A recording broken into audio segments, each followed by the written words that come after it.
Hello, and welcome back after quite a long hiatus to Doomed.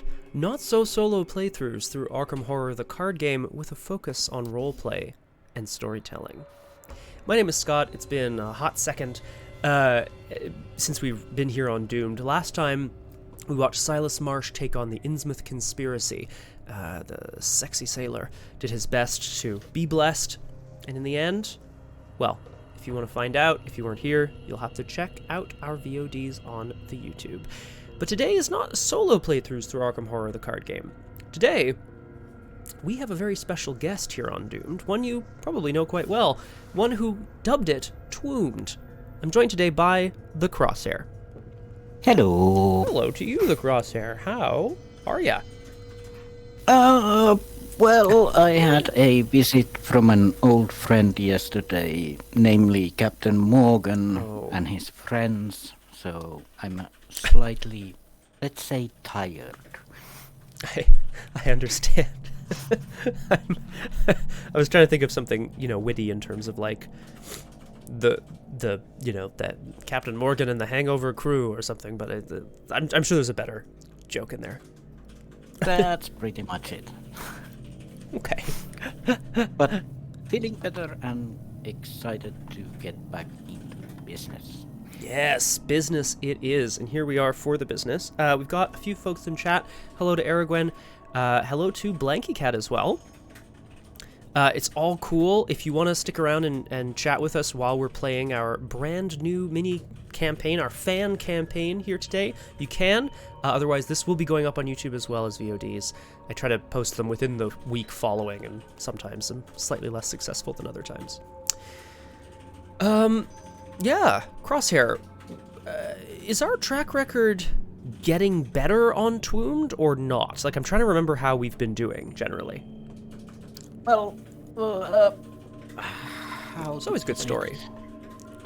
It's a good story, great story every time, and we do get to the end of campaigns. Well, most of the time, but yes, you're right, which is a good thing. We get to the end of campaigns, but we tend to fail at the last hurdle. Well, so to speak. When you're facing off against cosmic entities of this size, it's bound to happen sometimes, right? Yeah, ships sink and aliens take us over, and we explode the universe. And oh yeah. Sorry, I'm just remembering now our last campaign where we saved the Earth, but we had to sell our brains to aliens. I forgot about this. Well, oh god. Very good, Aragwen. As always, of course, I'll just mention to folks in the well, actually, I should say, if you're watching this on the VOD, of course, down below is a link to where a timestamp where we're going to start. Today, we're going to jump in very soon so that we can get a sense of who our investigators are, where they're going, and Crosshair and I are going to do a brand new ritual drawing of the weaknesses, which is always a good time. I mean, it was last time, so I'm assuming it will be this time. I just have to do one more thing. Okay. There we go. Okay. I can't wait to see what you've done. Sirloin is on the table. Excellent. Well, we're going to have a quick look at Sirloin. Oh, there he is. Look at this guy. Perfection. So today on Twoomed, we're going to be playing a brand new. We're going to be playing a fan campaign, which is, to my knowledge, 4 scenarios long, called The Crown of Egil. I'm gonna say Egil, but it's probably Egil or something ridiculous. I don't know anything about like Nordic pronunciation, to be honest with you.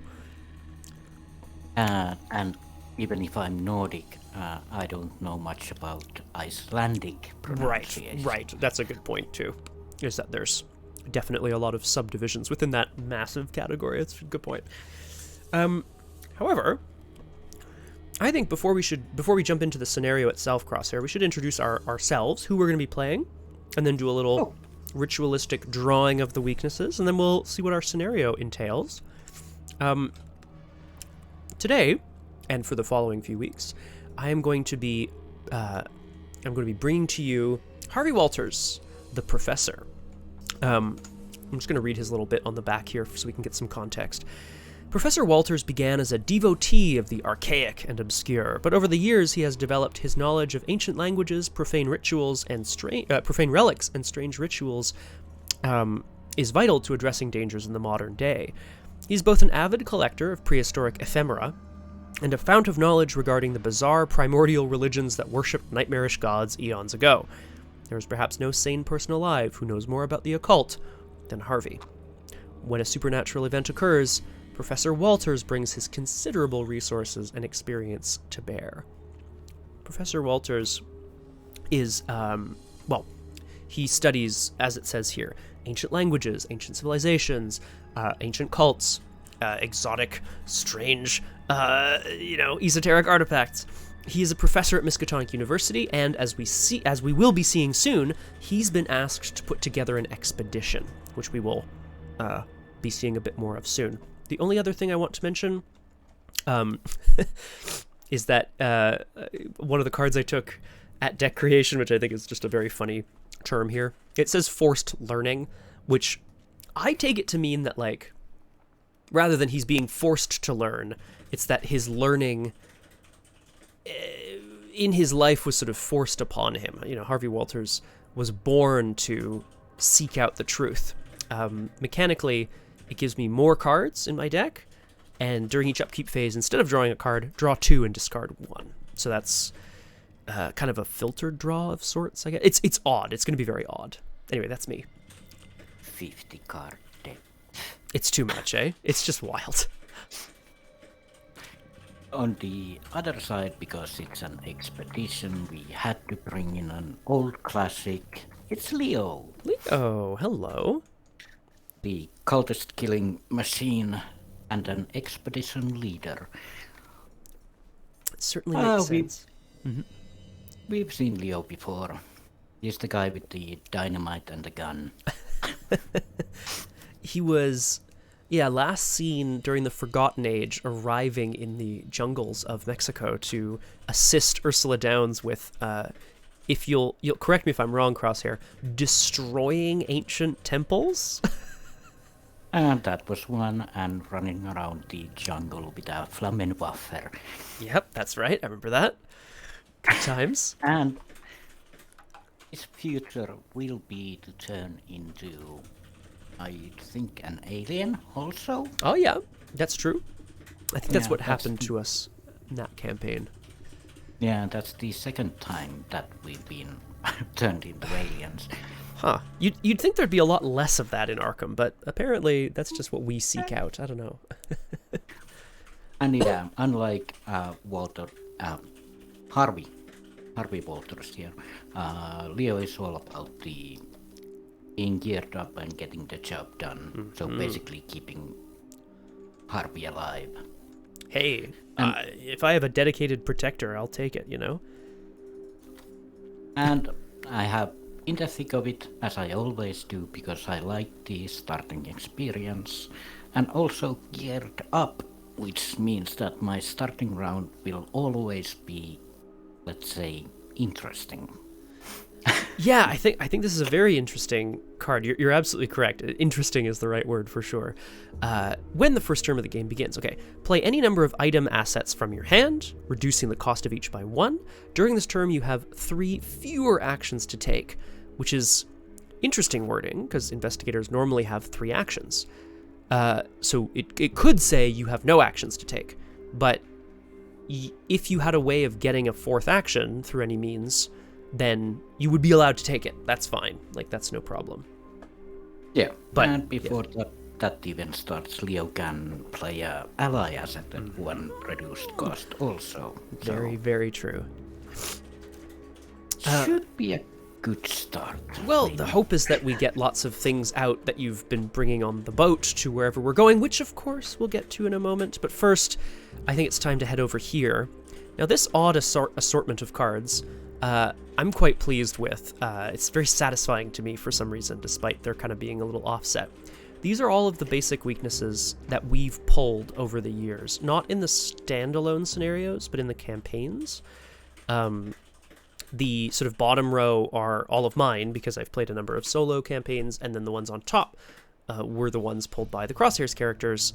Again, in the campaigns, we've played a few solo scenarios since then, and I don't think I'm missing any, but, you know, who knows? I don't think so. There's been a lot. Yeah, there have, exactly. And yet, then I went through the all and pulled those out, basically, and all the extra copies, and now we still have 35 to go. Some of them are multiplayer only, and some of them are, so that wouldn't work for in a solo sort of stream, and some of them are certain investigator types only. So I think Crosshair, what I did last time, which I thought was a lot of fun, was I drew 3 and chose the most appropriate one for how I felt like my character was gonna work. Yep, story first. Story first. So, I mean, if you're all right with it, I'm gonna go ahead and do that. I'm gonna pull 3, and then I'll shuffle 2 back in, and then it'll be your turn to choose your destiny. Oh, yay. Okay, 1, 2, and 3. Let's have a look here. So, Harvey Walters. Atichophobia, which is a madness weakness. I think that's a fear of failure. I think. Forced after you fail a skill test, take a horror. Double action discard. So fear of failing. The 13th vision. The first 12 were false. Oh my god. What does it mean? How many visions have you had? This is investigators at your location fail ties, which is honestly kind of like more awful than you might think. But it's a double action to discard it. And finally, ectoplasmic horror. Now it says mystic only. So I can't take this. Now, we have a question here, Crosshair. I wonder whether I should draw one to replace this right away or not. I don't know if I need to. Yeah, I was thinking the same. Mm-hmm. Like, might as well get the best collection of stuff that you can have. I agree. Ooh, this one's called Damned. Before setting up each game, draw a random card from the tarot deck, place it in front of you in its reverse position, which is, the tarot cards are reversible positive or negative effects, so it'd be in the bad effect position. Okay, so these are all bad, but of course that's kind of the point. Would Harvey Walters be damned, have a fear of failure, or a vision? A 13th vision, more importantly. I kind of... Damn! I mean, Blanky Cat, I love the idea. I know some of those tarot cards are just, like, so horrible. But anyway, okay, story first. I'm thinking about Harvey's, like, position as a professor of note at Miskatonic University. Okay, thanks, Cthulhu. It's wonderful to see you. I'll be putting this up on the YouTube as soon as I can, as you are well aware. And I'll see you soon.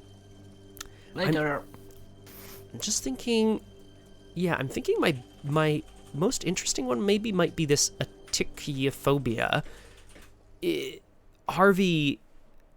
Professor Walters has been working at Miskatonic University for a long time at the top of his field, and for so long that all of his successes have come at his own research, if that makes sense. His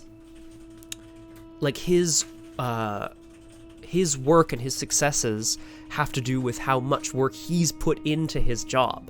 So he might, in fact, be a little obsessed with the idea of getting things right. I'm gonna take it. I don't need to convince myself. I'm gonna put these back in for you, Crosshair. I'm gonna put this in my deck. Woo! Okay, let's see. Where did Leo start? Back in the day. Well, back in the day. He's not a young chicken. No, not anymore. Not anymore. First off, stubborn detective. Oh, God. Well, that's one thing. There might be... Despite everything, he still won't believe you had nothing to do with those murders. I mean... That's thematic as all hell. Excuse me. Leo has a Leo has never killed anyone, especially not cultists. No, never. And they can't prove it, even if they did. Okay, so it's basically a hunter that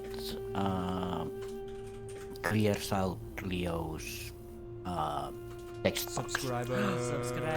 Thank you so much. Thank you. Ash, thank you. Creedy just subscribed. Wonderful. I'm sorry. I appreciate the lurking and the loud notification thereof. Thank you so much for the sub. Appreciate it. Hi.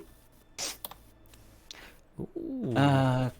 Chronophobia, fear of time. Nah, that's Eh. if that was with Jenny, then it would make sense. This would be a classic for Jenny, yeah. Yeah. And arm injury. Well, that's kind of leg injury would be better, but I don't know. Leo probably has been beaten up a couple of times, so he could have an arm injury. It's possible. And this would hinder me more than the stubborn detective, but Thanks, I Creed. have to say that Leo probably has a couple of detectives after him. I like the idea that they're following him wherever he goes. You know, like they couldn't get him at home in the States for whatever crimes he committed or they think he committed. But like, Yeah. you know, they're sending someone on for him for sure. Yeah, and probably gonna get murderized as well. Well, you know, we'll see, right? Maybe Leo will have maybe Leo will be nice. It's possible. It's possible. All right. Anything can happen. Anything could happen on Doomed. All right, let's read our prologue. We'll read our introduction here, and then we'll jump in. Well, we'll read our agenda and our act after that, and we will jump in to get a sense of why Professor Harvey Walters and Expedition Leader Leo Anderson are here. All right, prologue. As your ship nears its destination of Reykjavik, you take a moment to review the astonishing details of the case in your journal. Cult activity has increased in Iceland over the past 6 months with the rise of the Disciples of Egil, a group that worships one Egil Skallagrimsson, the violent warrior poet and anti-hero of the Icelandic sagas. This strikes you as odd that a 1,000-year-old literary character would be the focal point of a cult, and a poet no less. The more you read of his exploits, the less you seem to understand who he really was. While he solved most of his problems with his blade, Leo, he could also escape trouble through his epic poetry. Despite being an abnormally ugly and monstrous figure with both a troll and giant lineage, his extreme emotional outbursts belie a depth of character uncommon in 10th century sagas. Most of the country had accepted Egil as a transitional symbol of the country, moving on from their heathen past before conversion to Christianity at the end of the 10th century. This is, of course, these are Harvey's notes, so they're all full of, like, you know, Icelandic history and folklore. Yep. In any case, his followers have been spreading chaos in Reykjavik in traditional Viking fashion, leaving impaled horse heads on scorn poles as a warning to the city that Egil will return. Indeed, 2 weeks ago, one of the cultists loosed an arrow of war into the Parliament House, declaring Egil the eternal law speaker of Iceland and the world at large. This winter, the country is preparing for the upcoming 1000th anniversary of the National Parliament, the Althing, celebrating a millennium of independence. While local authorities may be content to chalk up this cultist activity to post-war nationalist fervor, our contact at Miskatonic University, Dr. Agatha Crane, thinks the provenance could be paranormal. She has entrusted you to lead an expedition into the tundra of Iceland to get to the bottom of this mystery, with the aid of her friend and former colleague, Professor Shirley Day Morris. You see the idyllic coastline of Reykjavik rise into view along the horizon, and prepare to disembark. Chapter 1. The Warning. You step off the ship, grateful for the solid wood beneath your feet. The capital city of Reykjavik is modest in 1920 whatever, especially, I imagine, with small wooden houses lining the streets and nary a soul to be seen. The warm light of dusk bathes the pale houses in a comforting, prismatic glow. The otherworldly comfort lulls you nearly to sleep and almost distracts you from the task at hand, finding Professor Shirley Day Morris. She should be awaiting your arrival at the Culture House. Then there's the setup instructions, which I believe are all done. I'm just checking, but yeah, that's it. That honestly might be the shortest chapter description we've had. I think so, and given that I'm not 100% today, I am very thankful for this. Yep. I'm okay with that. So, of course, Harvey is... Well, he's currently all business. He's hoping to head directly to the Culture House to find their contact, but, you know, if he happens to run into people along the way who want to share some folklore, if he happens to find any clues as to the cultists' like activities, he might get sidetracked. Hey, silly. Sorry. Oh, Yeah. Thelia, I did that hello. wrong. It's all good. Thelia, hello, welcome to Doomed. Wonderful to have you with us here. I'm joined today by the Crosshair. Hello. Crosshair, I totally forgot that's what we used to do all the time. Yeah. Whoops. We're here now. Okay. I guess I should read the agenda and the act to know what we're doing, right? Yeah. Rio is basically just here to keep the professor safe and revisit Iceland. He's been here probably once or twice in his travels and adventures. That's nice, though. I quite like that, actually. That's quite nice. I appreciate that. Yeah. All right, well, once or twice in his travels. He's been all over the world, our friend Leo, hasn't he? Yep. Agenda 1A, Culture Shock. The streets of Reykjavik are as quaint as they are disquieting. The empty city at dusk takes on the stillness of a movie set.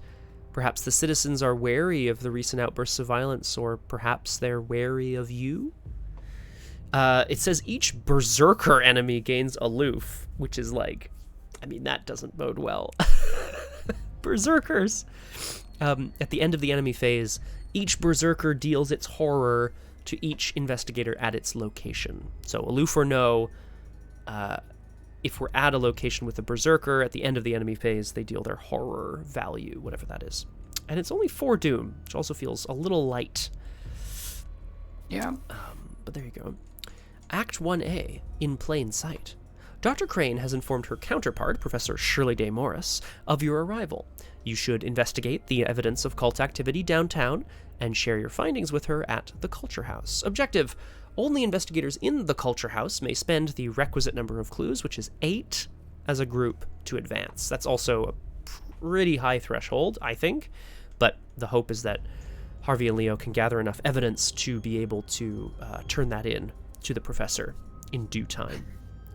Yeah, about those clue gatherings. You have 3 intellect. Come on, you'll get some clues for us, right? Right? Yeah. But, All right. Well, I'm going to save. Crosshair, I think we're ready to get going. We know a little bit about these people. We know why they're here. We don't know how it's going to go, but I think it's ready for us to draw our opening hand. Let's get doomed. let's get doomed. Yeah. All right, I'm going to draw 5, and then I'm going to figure out what I want to keep here. That's a no-brainer. That's a no-brainer. That's a no-brainer. Because I'm hoping I can play that turn 1. That would be really nice. And I'll throw 2 back.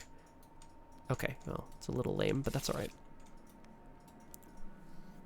Oh, I should have mentioned Harvey's ability, because Crosshair mentioned Leo's ability to play an ally for 1 reduced cost at the top of the turn, each turn, which is pretty cool. Harvey's ability, as a reaction, so it's a choice, after an investigator draws 1 or more cards from their deck during the investigation phase, so not during upkeep, they may draw a card, so another card. Which is pretty nice, I think. Like, it's once per round, but it means that if someone's looking for something, if someone's looking to draw cards, then you can do so.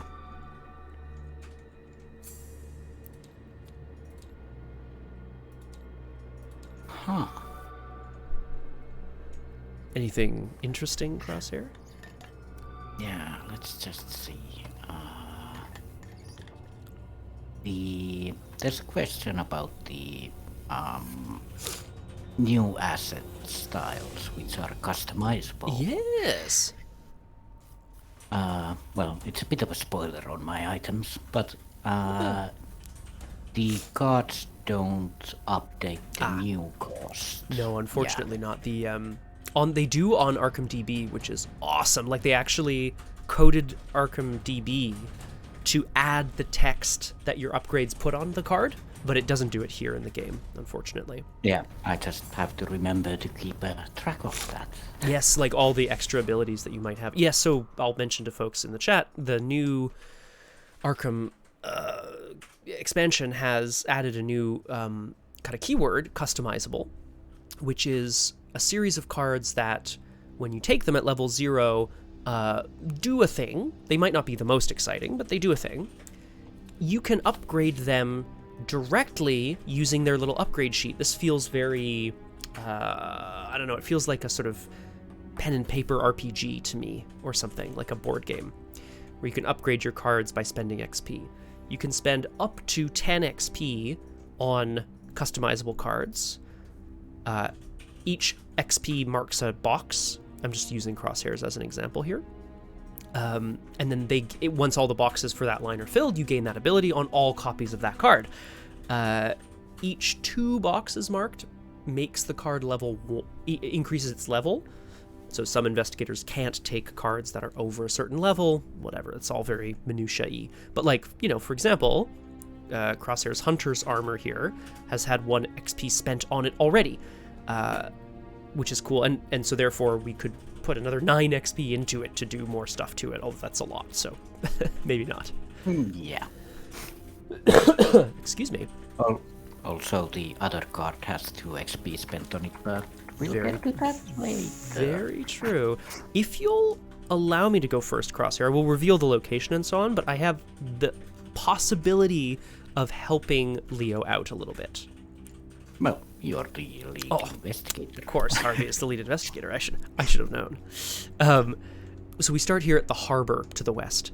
The new harbor has revitalized the fishing and shipping industry of Iceland.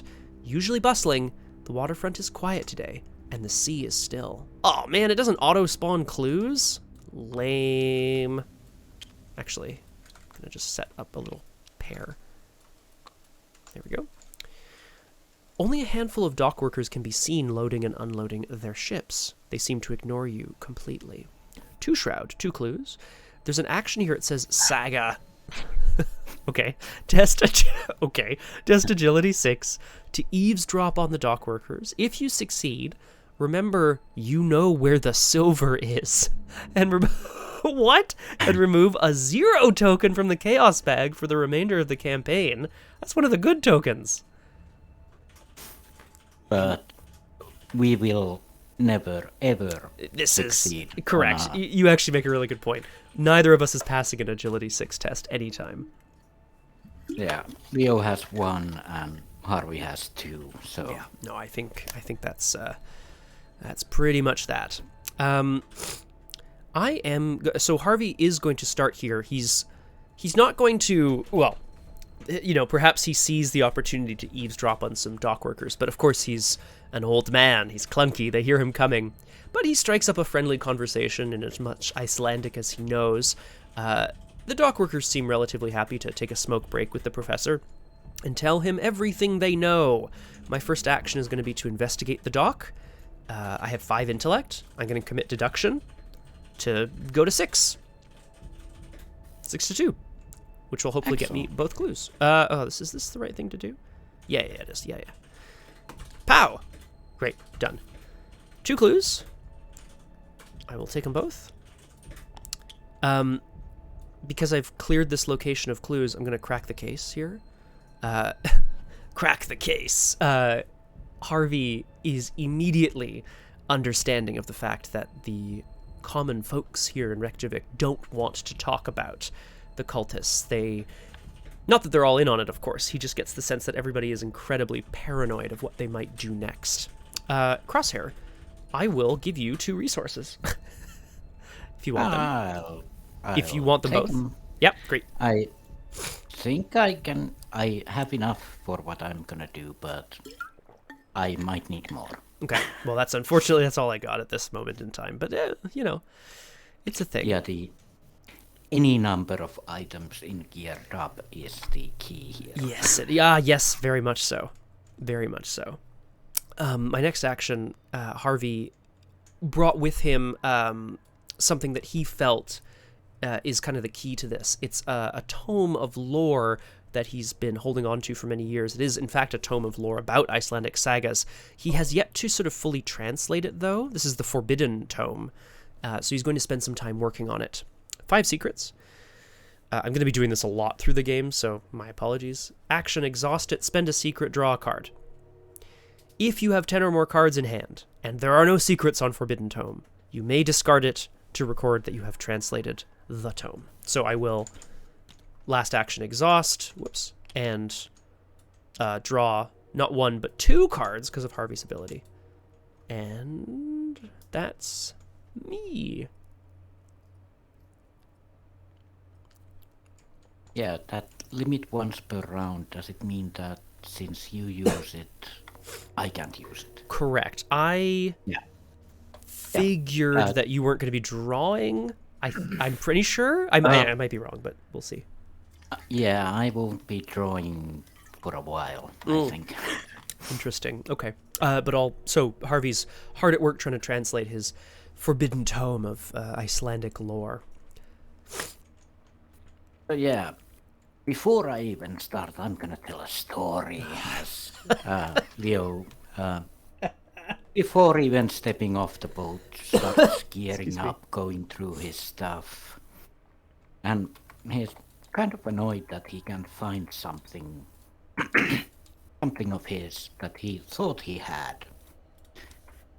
When from below the deck you hear a barking sound. A barking? And a large, fluffy dog runs up to the second deck, and more about that later.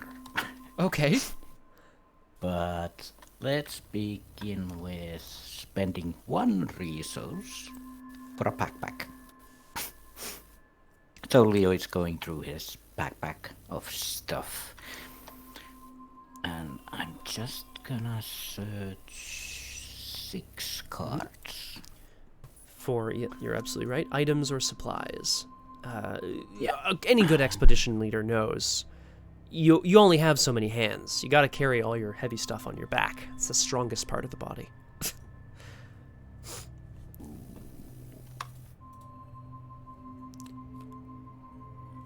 I only found 2. I mean, it's good. Still better than nothing, yeah. What's your call?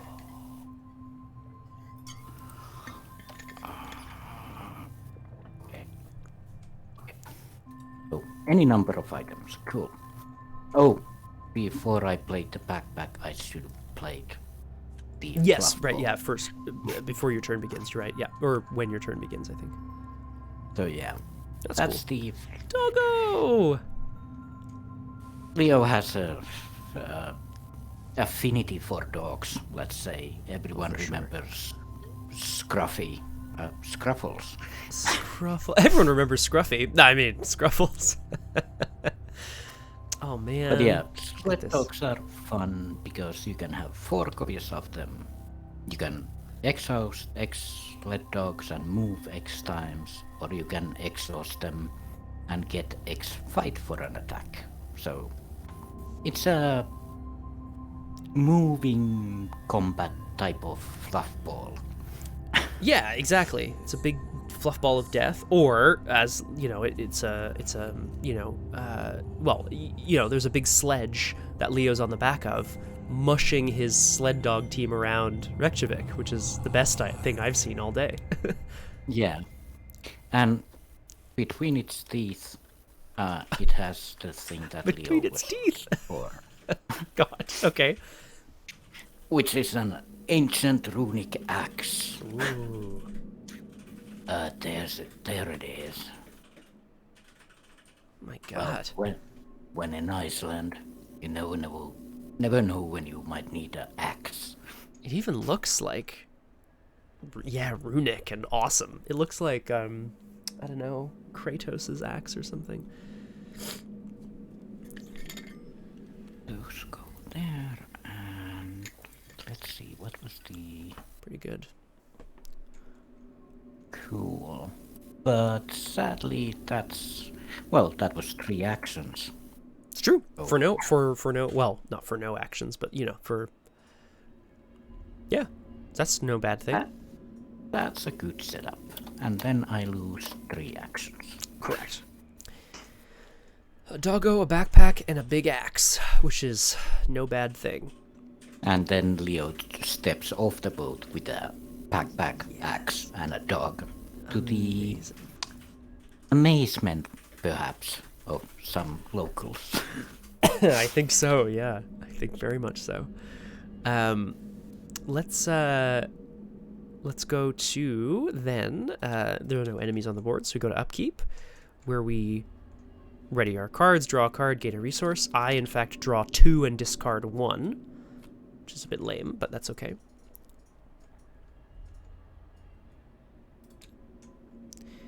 And then we're on to our first mythos phase. Harvey and Leo down at the harbor, looking up into the downtown of Reykjavik, wondering where to go next, what clues they need to assemble.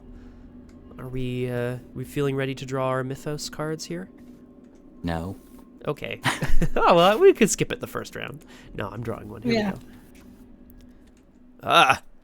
Okay, well, first of all, this art is ridiculous.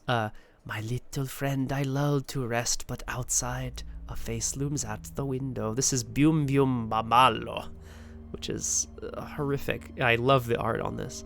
This is a treachery. Yep, each investigator at your location must take a damage in a horror or lose 1 action. I'm going to take a damage in a horror. That's everyone at my location, so... Whoops. Basically use the sled dog to move, so I'll lose an action. Oh, that's... Yeah. Oh, no. Still costs an action to... Yeah. Yeah. Oh yeah, the runic axe is... So I can get it back. Yeah, I'll take a damage on a holder. Alright. Fine. So, you know, presences at the edges of their vision. Harvey feels like perhaps they are being watched. Bium bium bumbalo. And then there's this. Ah! Mori. Ah!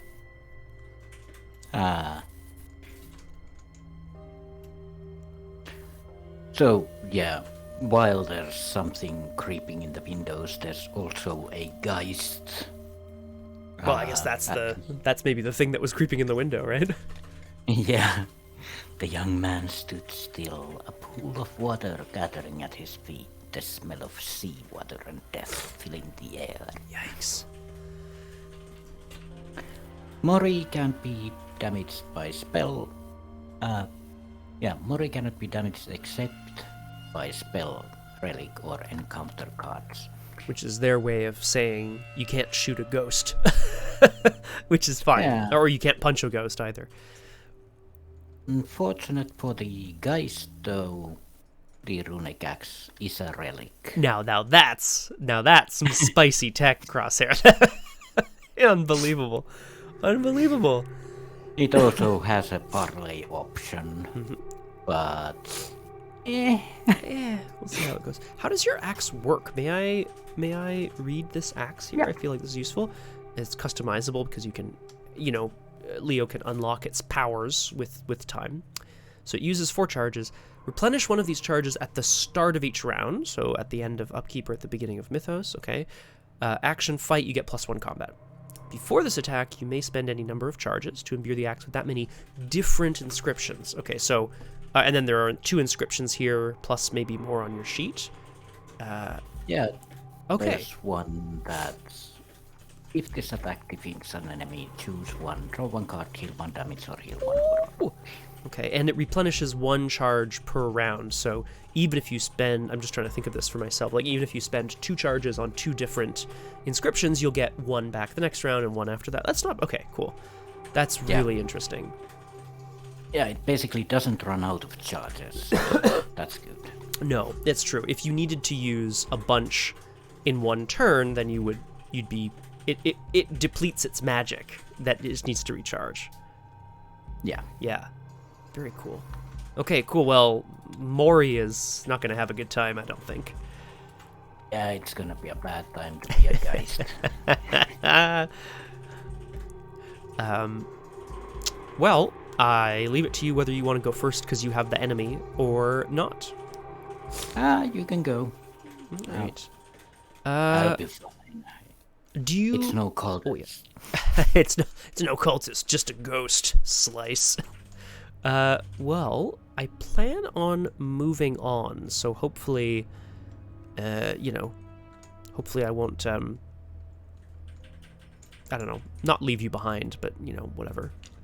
The first thing I'm going to do is, Harvey is going to, again, spend some time translating this forbidden tome, which, again, he hopes holds the key to... The ghost is planning on moving too. Ooh, Saren, yeah, moving to the great beyond. So we're going to draw with the Forbidden Tome. Then I'm going to move over to Christ the King Church. Christ the King Church, only sanctified this past summer, marks Iceland's steps towards modernity. This progress has been uneven. Before the resurgence of Catholicism in the past century, the previous archbishop was beheaded in 1550. It has 3 shroud and 4 clues, victory 1. The neo-Gothic curves contrast with the distinctive flat top of the church. A Catholic school adjoins the building on the premises, and a young, unchaperoned girl can be seen playing with dolls. Ugh. There's a saga action here, too. Test Combat 6 to move the giant slab engraved with runes. That's also not something Harvey's going to be doing. If you succeed, remember a thing and add a tablet to the bag for the remainder of the campaign. Okay, well then.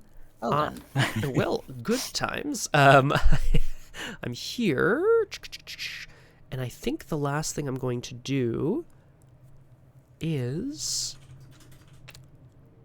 I'm going to get myself set up for next turn. I'm going to play out this fingerprint kit. This is one of the tools Harvey's brought along from Miskatonic University. He believes that the church being a place of meeting in this community and perhaps a place of history might also be a place of meeting for the cultists of Egil.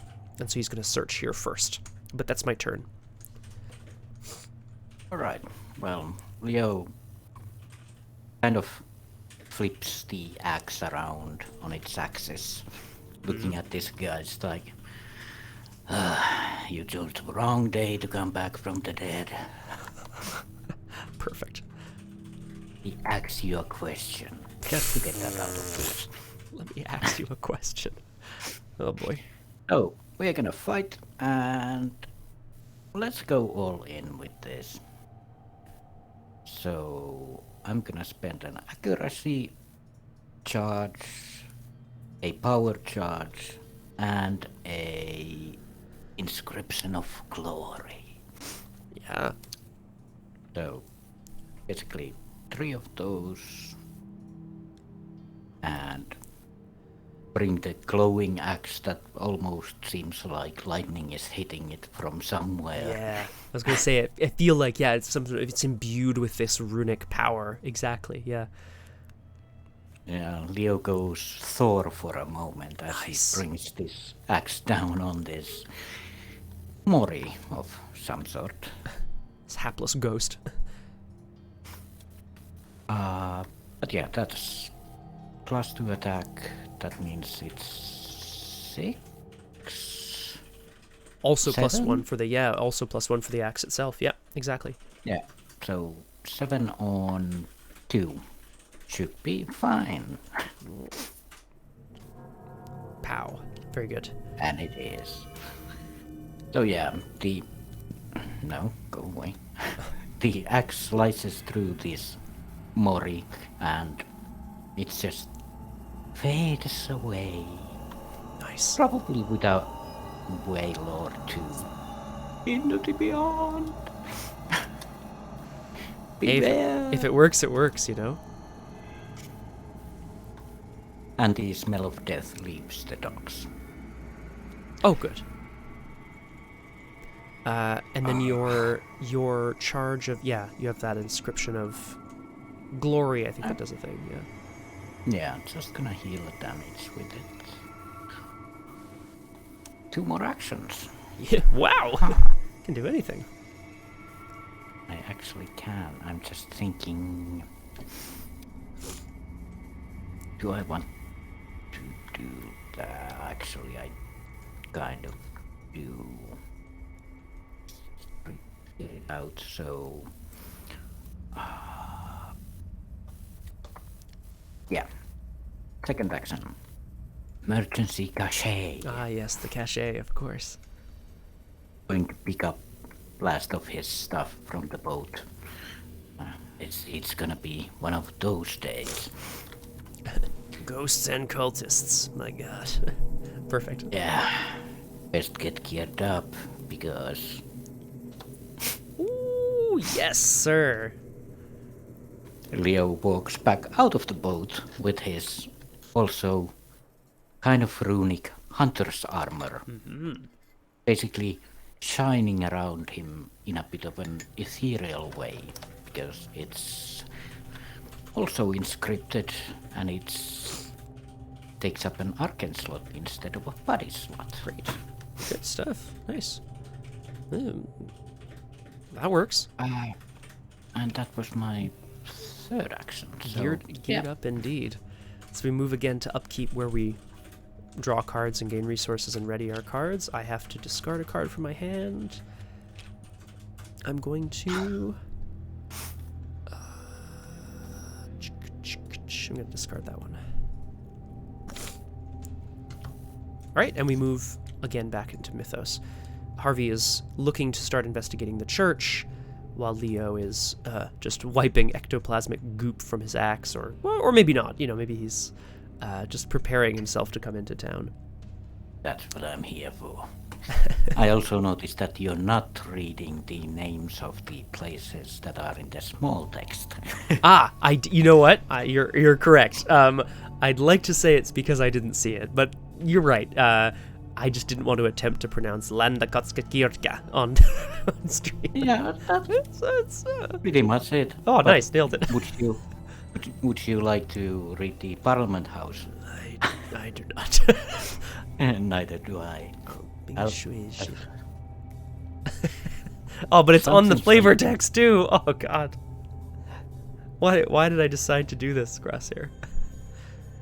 Yeah, I can't help you there either, because there's a Icelandic B there and O and I drew a peril and a hidden encounter card. This is going to my hand. I can't tell you anything about it. well, I found a hazard. Oh no. Yes, agility 3. If you fail, put spectral forms into play in your threat area. Ooh. You may not spend resources or perform draw actions. Well. At Damn. the end of the round, discard spectral forms. And spending resources is playing cards, so... Yeah, or spending them on skill tests, I guess. But yes, mostly cards themselves, yeah. So I have 1 agility. The test is 3 agility. Yeah, I mean... Well... I'm not gonna spend that card on this. Okay. No, let's go for it. Maybe I'll pull a +2 from the Elder Sign. That would be very nice. You never know. But yeah, after killing the Geist, there's some spectral leftovers. Yeah. Oh, the That energy seemed is like surrounding him on the docks.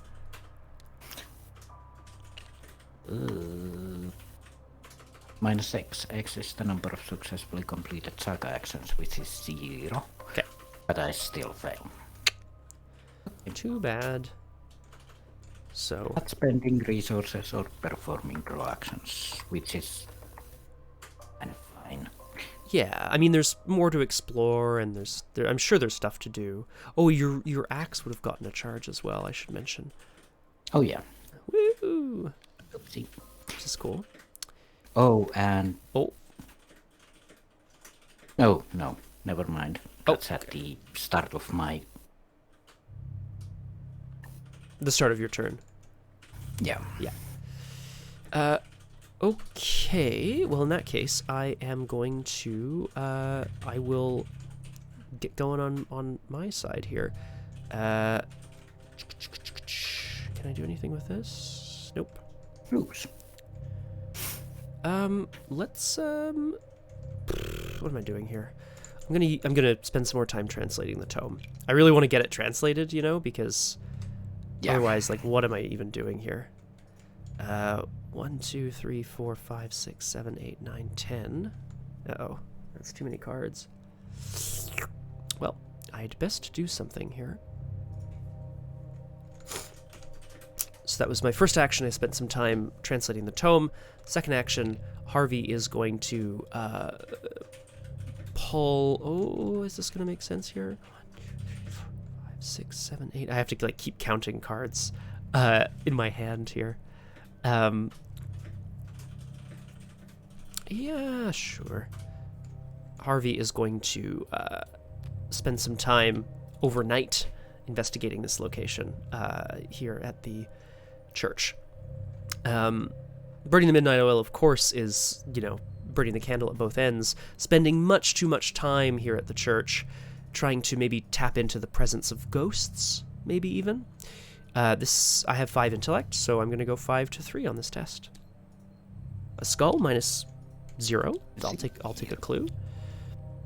And then with my last action, just because I do not currently have the hand space to keep stuff around, I'm going to spend 4 resources, which is way too much. That's okay, for some extensive research. Reduce the cost to play extensive research by 1 for each other card in your hand. Discover 2 clues at your location. This is Harvey having spent all night kind of rifling through the records at the church, his own tomes, his own making connections. He's able to start putting together a pretty good list of where the cultists' sort of headquarters might be, places they need to go. Oh, right. I was just checking. Oh, yeah, of course. Yeah, no, I'm done. Oh, well, Leo now tormented by the spectral omens, which he actually doesn't really... He's not too bothered by it. He's just checking around for the rest of his stuff. Yeah, that's not spending resources. You're not wrong. Yep. I like it. That works. And then, well, come on. I guess we should follow that professor. See where he's gotten us off to, yeah. I exhaust my 1 dog to do this. Hello. Oh, it's a big church. Have you seen that giant slab engraved with runes? Harvey kind of, you know, has seen it, of course. He shakes his head, you know, oh, it's not going anywhere. I bet there's something buried under there, but we need a whole crew to dig it up. Ooh, though. Oh no. Oh god. I mean, just straight test, it is possible, but like... I mean... It's not... Yeah.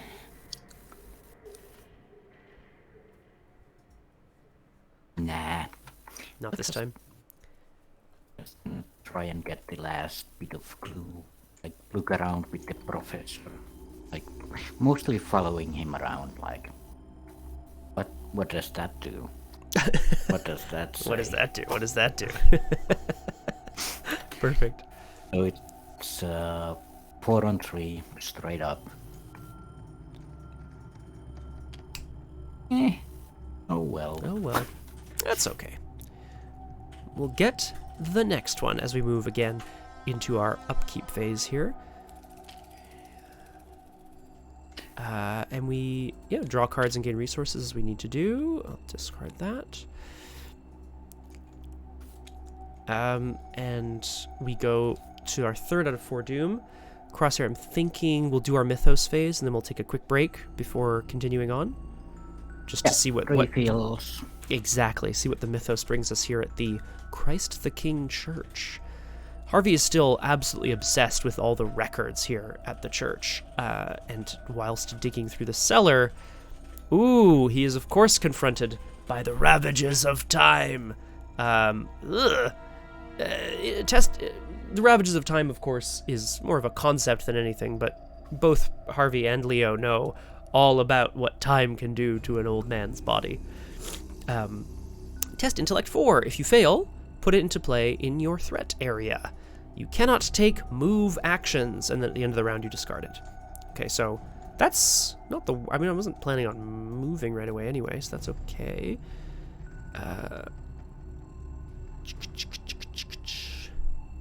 Just looking at something that I have in my hand here, Crosshair, but I think it's okay. Yeah, I'll just test it 5 to 4. Nope. Okay, well... Harvey is, I guess, ravaged by time. He's feeling his age as he's been performing a lot more physical work than he has in the last, 10 years at Miskatonic University. You should drink more. And holding out a, what's the name of, a flask of whiskey, of course. Of course. Hydrate. Oh, I think Harvey's big into that. Well, the ghosts are gone. That's a good thing. Uh-oh. Egil beckons. I like to think that the axe and armor that Leo has picked up in his last visit to Iceland, it was known by another name, possibly. I bet they're Egil's artifacts, and somehow Harvey hasn't figured that out yet, and it's gonna be amazing. The hour is nigh. But yeah, Egil beckons. Test 3. If you fail, you must add 1 doom to the current agenda or take 2 horror. Well, it's gonna advance anyway. Exactly. So that's fine. Yeah, it doesn't say advance the agenda or whatever, so that's not bad. And it can't advance while the mythos phase is going on, so... Correct. We've already passed that, checkpoint. Oh. 3-on-3 then. 4-on-3, actually. So does have some brains. Hey! He's a strong dude. Nope. Not that. He's slightly succumbed by the runic inscriptions on the wall and hearing whispers from his armor. Mm-hmm. Oh god, whispers from his armor. Oh, jeez. But yeah, let's add a doom. Alright.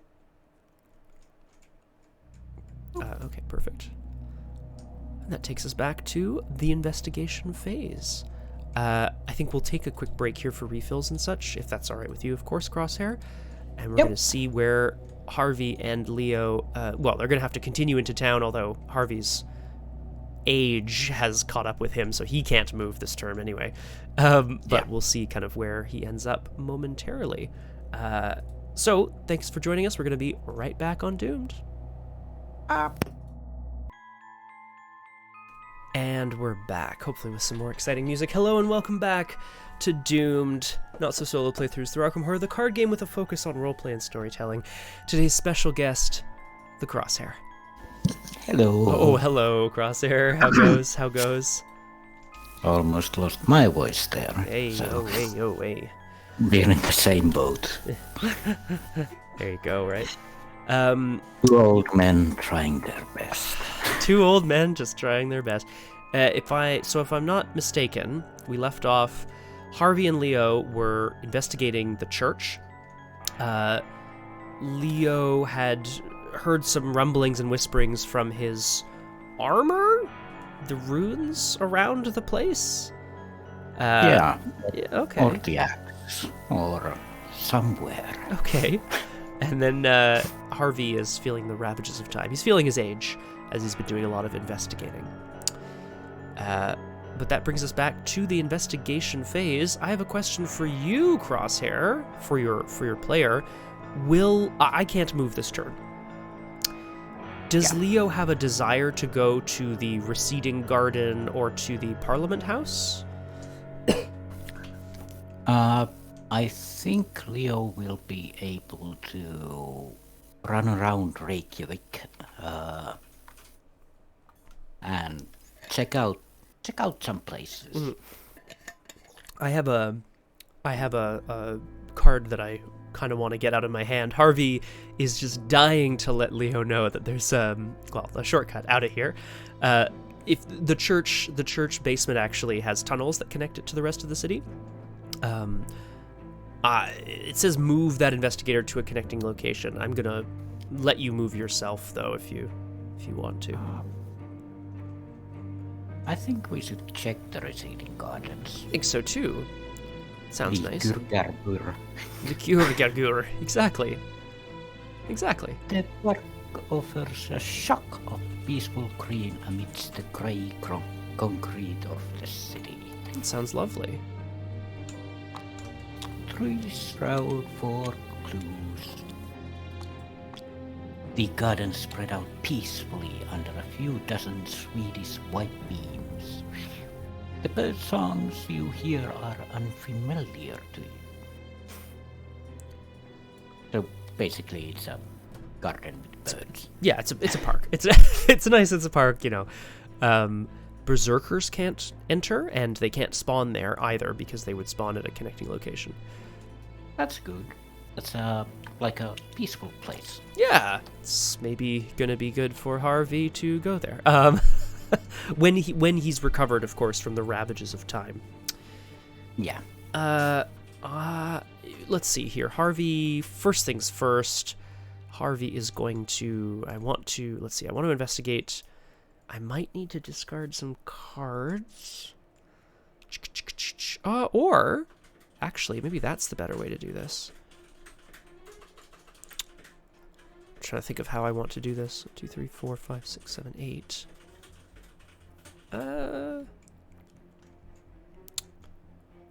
Yeah. Oh man, wild. I'm gonna do it though. Yeah, totally wild. I'm going to take a resource.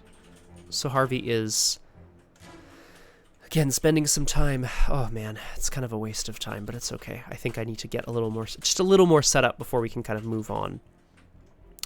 I'm going to spend 2 resources to play out Arcane Enlightenment. Now that Leo's safely kind of moved off into the city, Harvey doesn't feel quite so bad. Using one of the very few spells he knows, it's sort of a ritual to increase his own mind's focus, which increases your max hand size by 1. And then last action, I'm going to use this tome again to draw 2 cards. Oh man, that's neither of the cards that I wanted. It's not neither of the ones I wanted. That's okay. Almost done with the tome. Yeah, thank goodness. Excuse me. But there you go. That's me. It's kind of boring, but that's okay. Over to Leo. Well, old man investigating a church isn't exactly thrilling, so... Until he cracks the case and finds out what he's looking for. Then it's very thrilling. Let's see. Did I put a Runic axe token? This had... Ooh. 2 turns ago, we killed the Geist. Oh, jeez. So yeah. Thanks, Blanky Cat. I totally forgot to switch the monitor over. Thank you, Blanky Cat. Appreciate it. Ridiculous. I've been talking through this whole thing. I'm like, talking about my tomes and my arcane enlightenment.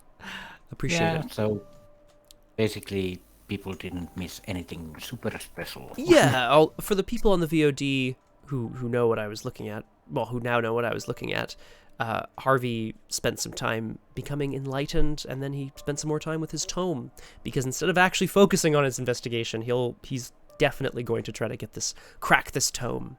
Anyway, sorry, back to you. Yeah. When Leo enters the garden, the sled dog runs off somewhere into the bushes, and Leo is just like, Fluffy, get back here. And when the doggo returns, Leo is basically seeing double. Oh, cute. As two of them. So, okay, you found Buffy. So, of course. Fluffy and Buffy. Fluffy and Buffy, of course. Classic. Okay. Let's see what else we can find. Now you're gonna see something really fun. Leo is just taking a moment to enjoy the scenery because he doesn't have to burn down the garden this time. Not this time. And he's just gonna see if anybody else is around. So I'm calling in favors. Choose an ally asset you control and return it to your hand, which is a doggo. Okay.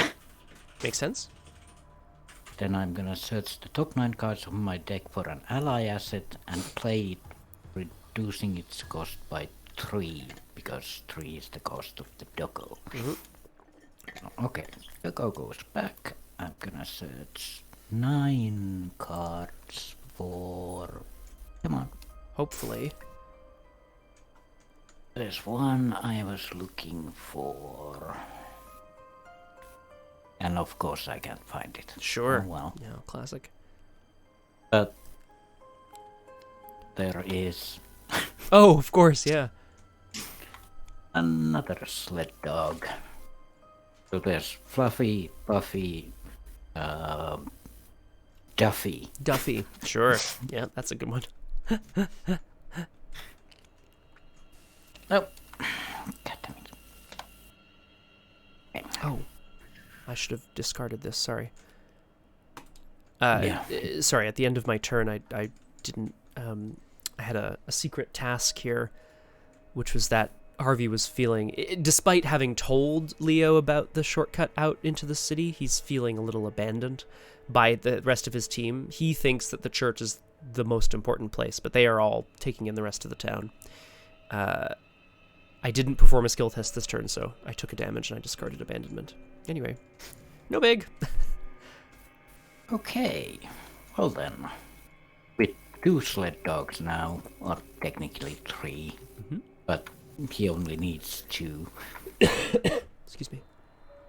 Should we go for a little joyride around town? We definitely should see what the town holds. Yeah, that's a good idea. So, I'm gonna exhaust 2 of the sled dogs and move 2 times for the cost of 1. Great. So Leo just takes off with the sled dog Mush. Yeah. going through town. So yeah, this is the Ancient University of Iceland and the nation's parliament share the Alpinkishusdut. Yep, perfect. No notes. Built from hewn dolorite. Sure, hewn dolorite. Oh yeah, very nice. Whoa, Hardly much. that's a lot of clues. So yeah, the Parliament House is well distinguished. The dark Icelandic stone facade strikes you as otherworldly. A Victory 2 6 clue 4 shroud location with 2 action. Find inspiration in the past. Investigators at this location may draw a total of 4 cards, distributed as you wish. Limit once per game. That's a lot of draw, especially with Harvey. Yes, +1, exactly. So it'd be one person would draw an additional 1 on top of that. Yeah. Yep. And then there's one of the other saga tests. This one with the book. Although a book is a bit more up my alley anyway. Yeah. Inspect a tome with an eerie inscription. Okay. Oh, that's a nice house. Move along. Yeah. Arf, arf, arf. Actually, I'm gonna go check out this place because we're going to the culture house anyway. Yeah. We'll meet there at some point. I like money. The recently completed I know. What a disaster. Strategy 16. Perfect. Designed by renowned state architect Gudjon Samuelsson. Perfect. Is the pride of Reykjavik, housing the National Bank and serving as a meeting place for the city's Freemasons. Freemasons? And more text. The blend of Art Nouveau and Danish nationalist romantic designs is fascinating but jarring to the eye. Built after a series of fires razed the neighborhood about 10 years ago, this building towers above the rest of Reykjavik with its cool marble floors and statues of 7 Icelandic heroes. Now, does Leo look like one of those 7 heroes? That's a question for another time. A good question. Oh, are we thinking that maybe he's descended from one of these heroes? He might have, like, Icelandic heritage. I think so. With a name like Anderson? Yeah. It's possible. Probably. I quite like it, actually. Ooh. Once route to clue location and with an action, collect Miskatonic University's travel stipend. Investigators at this location gain a total of 4 resources distributed as you wish. I am currently very low on money. Yeah. If I race there next turn, maybe we can let that fire off, but maybe not as well. We'll see. Yeah. The thing is, I don't have anything to do currently, so I might just move along. Yeah, sure. Yep, that works too. Mush along to the school cairn tower. Ooh. Formerly the home of Cairn. Formerly the home of a cairn some boys dedicated to their school. The school cairn tower watches over the city from atop the hill. Oh. The quiet inside the tower is unsettling. Yikes. And we have our last saga test. Double action this time, and it's test will 7, which feels really hard. Yeah, the only thing Leo might get is the church thing, but Yeah. even that's kind of... Yeah, that's true. That might be a bit challenging as well. I wonder if we want to get these. Probably, right? It's probably good for us to, improve our saga score, whatever that means. Yeah, I think so, because there's a lot of bad stuff associated with it, so it has to be good. Yeah. Yeah, I can't argue with that logic. Again, there are no enemies left on the board, so we move straight to the upkeep phase, where I lose my counter card, and I have to discard one of these. Thank you. Did you get something good? 1, 2, 3, 4, 5, 6, 7, 8, 9. Now, of course, we go to 5 out of 4 Doom, but that's past our threshold. So Agenda 1 is about to advance. Here. Agenda 1B, the Nithing Pole. As you turn the corner, this is Leo, I assume, you stumble upon a horse head impaled on a wooden pole engraved with runes. Your stomach drops as you get the impression the curse is for you. Each investigator must take a horror or lose an action, I will take a horror. I don't know about you. I don't feel too bad about that.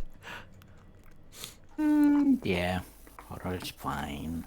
Spawn the set-aside Lodge Tyler at the location farthest from all investigators, which is going to be interesting. Where is all investigators? Oh. We are everywhere. Yeah. So, it's probably so, right? the culture house. It's 2 from me and 2 from you. I think so. Lodge Tyler is a 4/4/3 berserker humanoid elite enemy with Hunter. While Lodge Tyler is engaged with you, you cannot commit non-skill cards to skill tests. And it says increase the difficulty of all saga tests at connecting locations by 2. He has victory 0, and he does 2 damage. And it says, Egil bows to no king. This is obviously one of the high-ranking cultists, I think.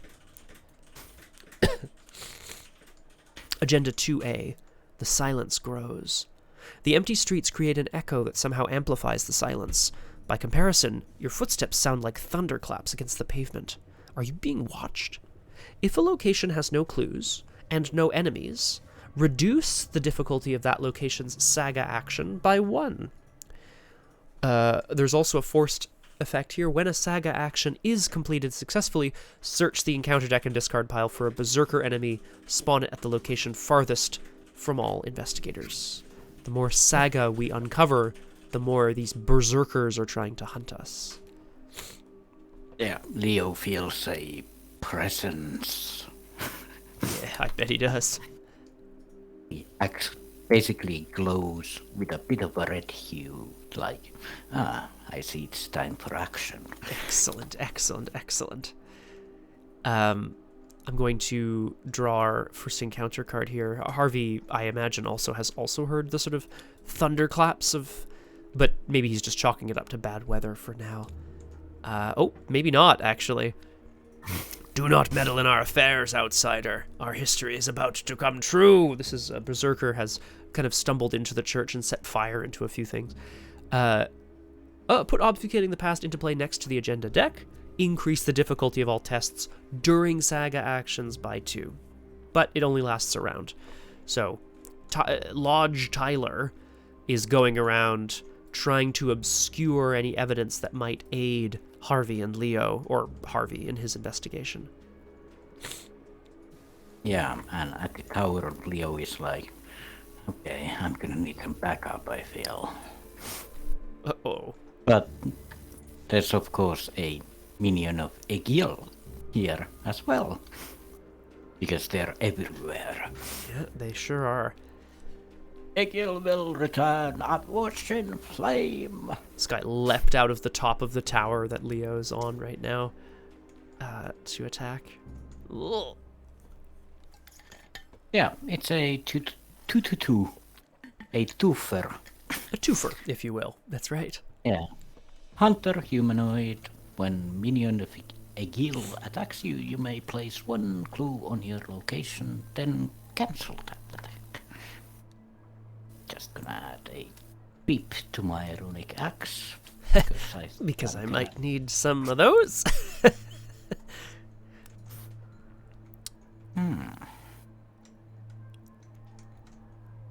Well, I don't like this Lodge Tyler business, but, you know. Oh, Max. Oh, buddy. Oi. Get out of there, you. Max is so Lodge causing distress. Will be hunting. Yes, indeed. Which might mean I might end up in a position where he's gonna hunt to me, but, you know, hopefully not. Probably not, because I'm gonna move away from here as well. Excellent.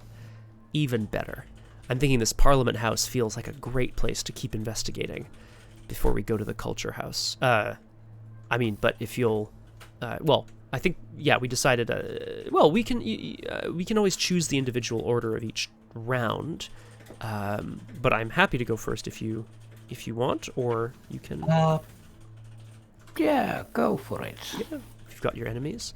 Well, I think the first thing is that Harvey is finally done translating this damn forbidden tome. Exhaust the forbidden tome, spend a secret, draw a card. I'll draw 2. Then, if you have 10 or more cards in your hand, discard it and record in your campaign log that I have translated the tome. So I will record that Harvey has translated the tome, and I'm going to write of Egil in brackets, because I'm going to assume that it's the tome of Egil. I have a lot of cards in hand and like nothing to do with them, which is pretty ridiculous. I'm going to investigate this location, and then I'm going to move. So let's try to get this last clue. I have 5 intellect. Let's put some stuff together that I want here. I'm going to... Yeah, I'm going to commit an icon to go to 6 to 3. And I'm going to see if we can... Oh, okay, great. Now that solves that problem, I suppose. I definitely want this last clue, though. So I will commit one more... Sorry, I was going to commit one more icon before I did this. Yep. There we go.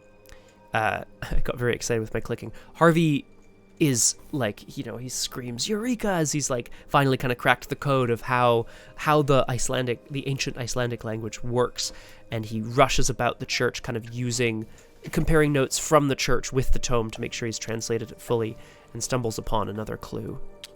We now have 6 of the 8 clues that we need, but that's my whole turn. Ridiculous. I'm gonna start doing stuff, I promise. Yeah, I'm just thinking 1 damage, 1 horror for attacks of opportunity. That's not bad. Because I have soak. That is true. I have currently 6 soak on my allies and armor alone. Yeah, for sure. Excuse Yeah. me. As Leo is preparing to... Sorry. That's fine. We're both coughing. No, I know. The whole thing. It's all the smoke. Exactly, from the burning of things here in Reykjavik, of course. Yeah. Yeah. As Leo is preparing to cleave it in fine, from down the street, possibly behind the cairn tower, he hears a familiar voice of, "Why did you let me sleep late on the boat? I could have joined you." Mitch! Hooray. Mitch Brown. Mitch Brown, baby! So I'm just gonna use my armor and take the hit as Leo is distracted by Mitch and takes a spear to the back, basically. I wonder if that even provokes an attack of opportunity, because it's not... Oh god, this is... Oh, no, I should know this for sure. It doesn't cost an action, but you are playing a card. Oh man, I should know this. I desperately want it to not give you an attack of opportunity. I mean, you are fine, I know, but... Yeah, it's fine, but I'll be better if not. Yeah, exactly. I'm going to kind of see if it's here in the FAQ, and we'll see where we go from there. Does Leo Anderson's ability trigger attack of opportunities? It does not. Okay. A Q&A, very good. Thank you. That was very effective. It does not. Okay, great. Oh, even better. All right. Leo, So, yeah. baby. I know I've been asking this many times over the years, but unique allies. What are unique allies? Like, can I have 2, like, medical students, basically? Yeah, well, that's a good question. Yeah, the unique allies are marked with a star next to their name, and you can only have 1 copy of them by name on the board at any one time. So sled dog's not marked, so I mean it also says you're allowed to have more than 1. But yes, you could have 2 medical students, or whatever. 4 sled dogs? 4 sled dogs, yes, absolutely. Because you would have 2 additional slots. One of them is filled by 2 dogs, and the other is filled by 2 more dogs. Yeah, for sure. Yeah. Oh, Cool. Delicious. Rough. So yeah, instead of taking that, I want money. Excuse me. Yeah. this whole assortment of berserkers and dogs and mage. We're gonna take a step away from the tower. National Bank. Okay. Leo and Mitch are just like the berserkers trying to stab them to death and burn them, and they're like, yeah. Look, we got stuff to do, buddy. Yeah. Okay, Mitch. Let's give this minion of Egil the old 1-2. Oh, nice. That move would definitely cost an attack of opportunity, but of course you've got your other thing going here. Ooh. Ooh. Yeah. We're not gonna take this minion of Egil and ask it some questions. Okay. Oh my god. That sounds awesome. No. Mitch and Leo and a couple of dogs just interrogating this guy who thought that he was. Yeah, I'm going to sorry, kill man. some- I'm sorry, don't hurt me. Let's fight in this alley here. So yeah, test attack 3 and it gets plus X difficulty where X is the chosen enemy's damage value, which is 1. 1, yep. So it's a 4-on-4 interrogation. And I am going to...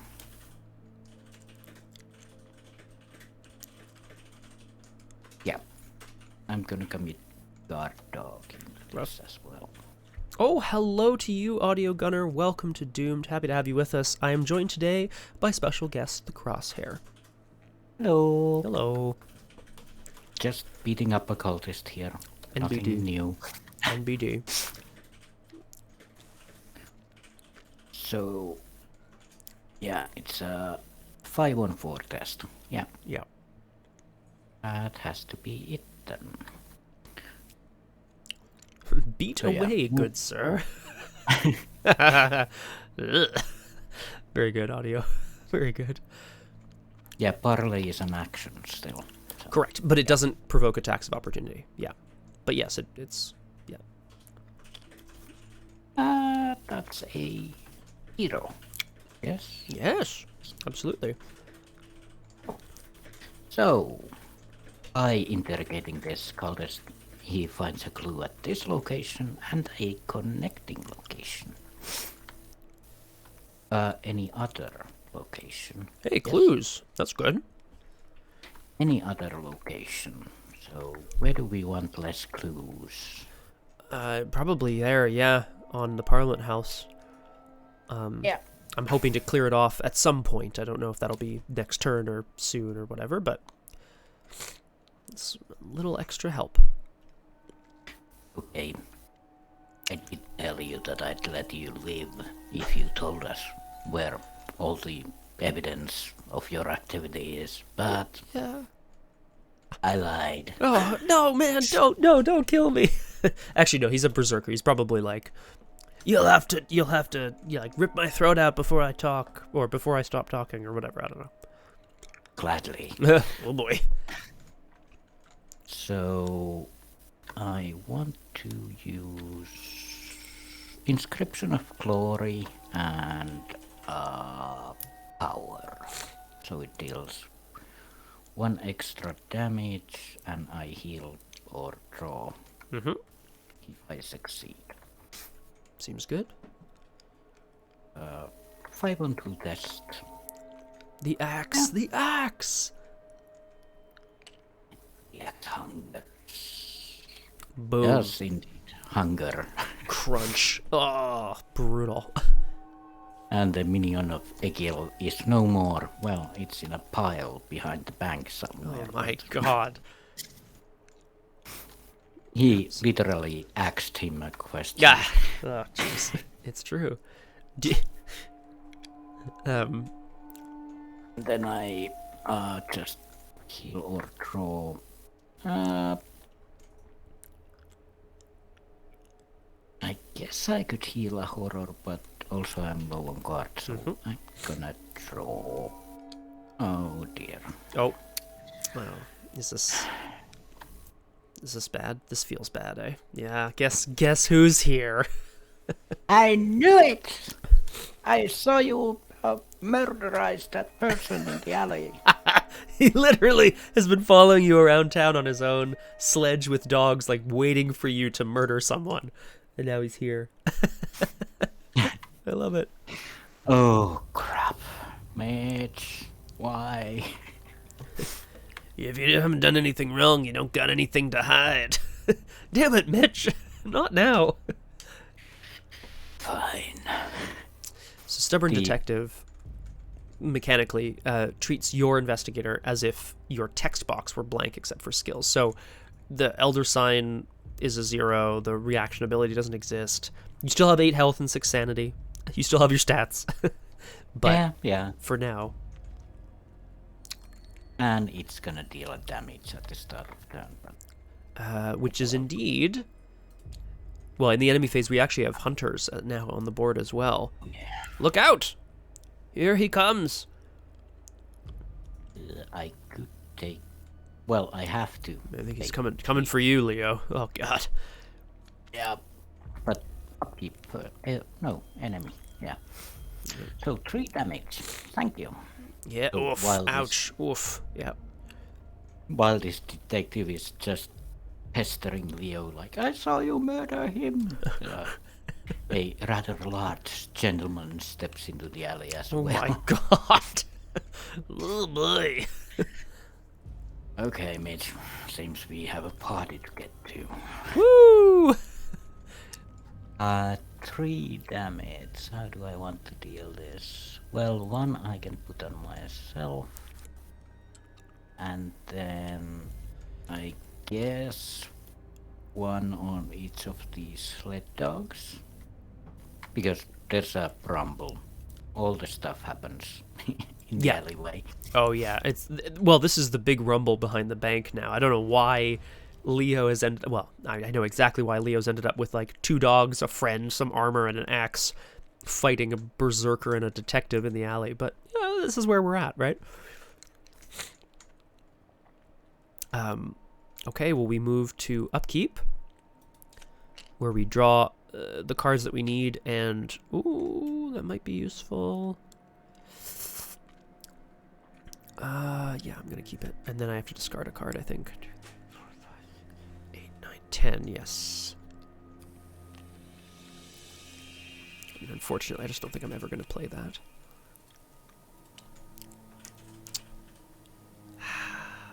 Oh well. You never know. You never know. You had your upkeep and everything. As we go to 1 out of 7 Doom, the silence is growing. Although not behind the bank, where there's now a brutal fight underway. Harvey is finally planning to move further into the city to continue his research. Perhaps at the Parliament House? We shall see. Aha! Locked door. Attached to the location with the most clues without a locked door, it cannot be investigated. Test Combat 4 or Agility 4. So, test Combat 4 to break down the door, or Agility 4 to pick the lock. If you succeed, discard locked door. That's gonna put a real slow on my actions. Yeah, unless I get there first. That's it. Like, maybe we'll have other things that we can do in the meantime. I'm sure we can find something.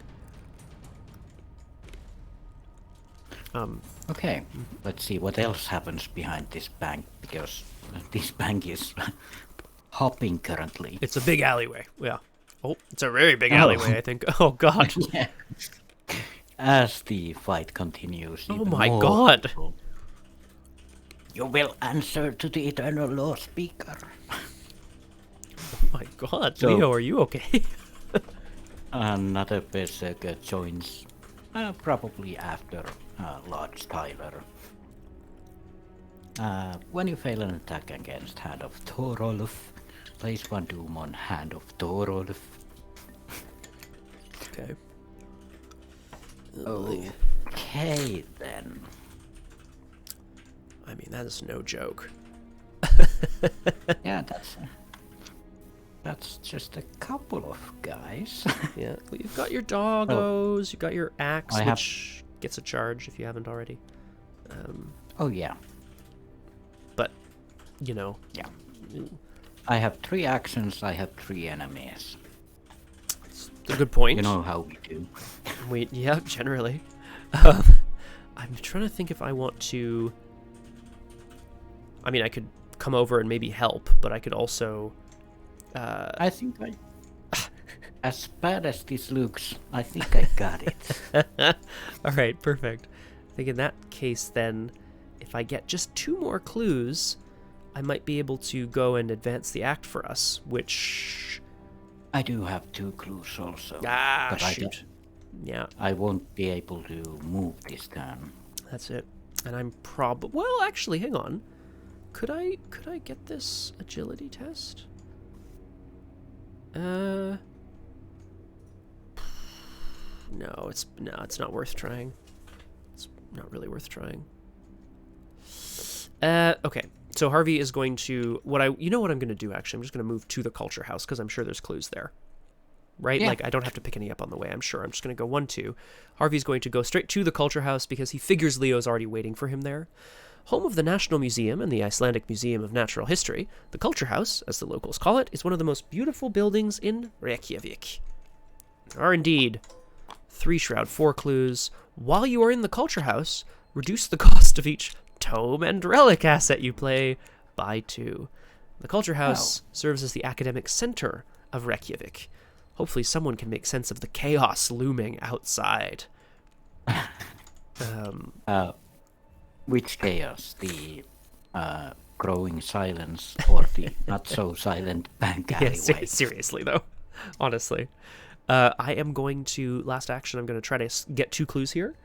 And then, with your permission, I'll advance the act before your turn and just see what...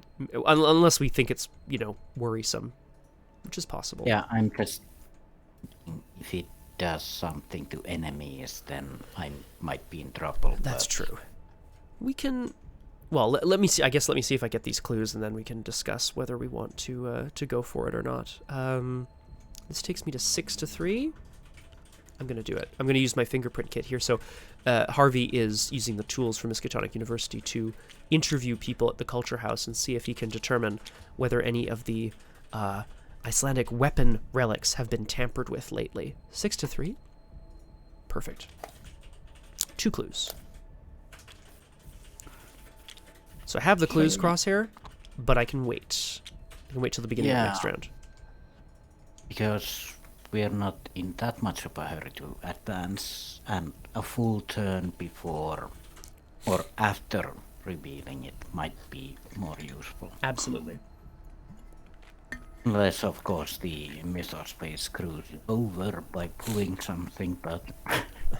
Yeah, well, I mean, that's possible as well, but I think we'll be okay.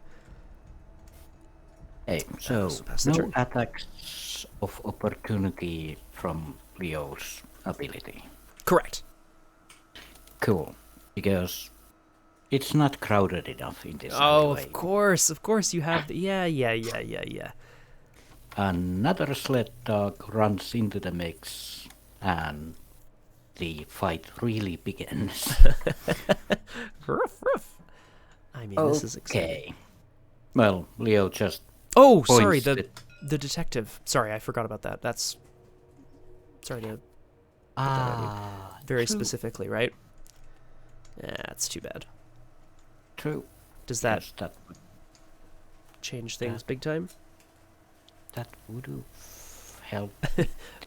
Well, now I'm dead. Right. Thanks a lot, Scott. No, I'm just kidding. Right.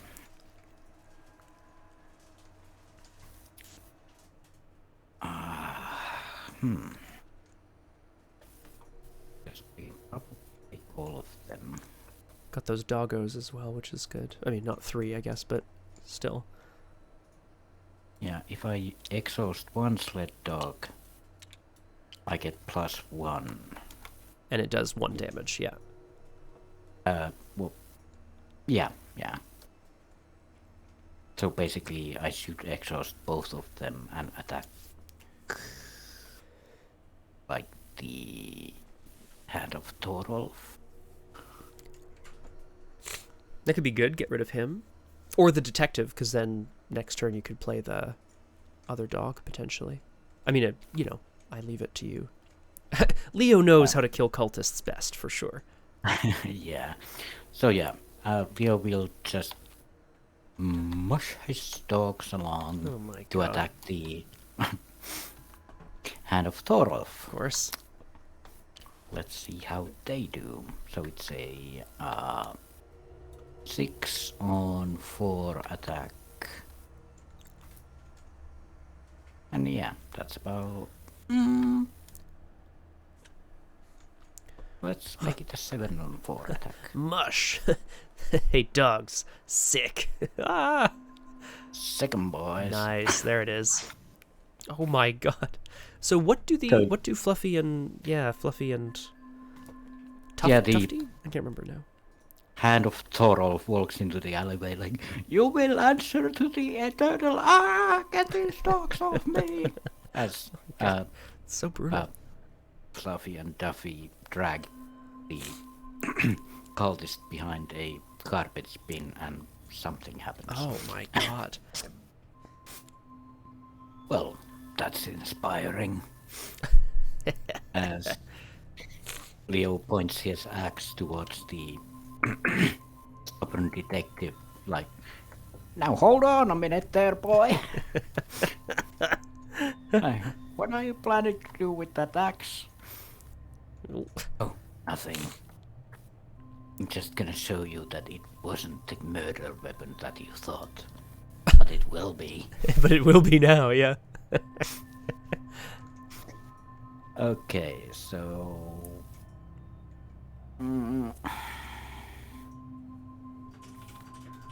say 3 on 4, so 3 on 5, so any of the normal things won't fail me. A -4 and a tentacle will fail it. Yep. So I'm just going to use the damage boost. The Some inscription more of power. power. Yeah, exactly. Like, let me show you what this thing can really do. And do I want to draw or heal? Well, I did draw my weakness already, so there's Good also point. the other weakness.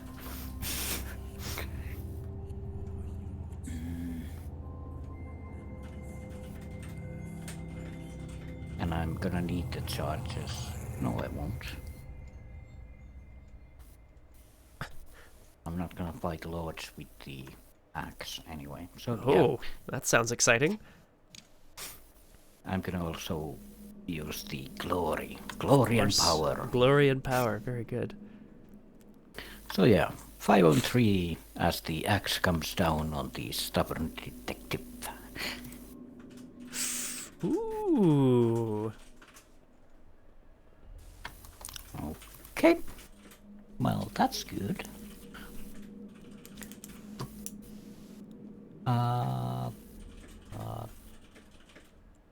Yep. Found one. That's good. So yeah, the axe comes down on the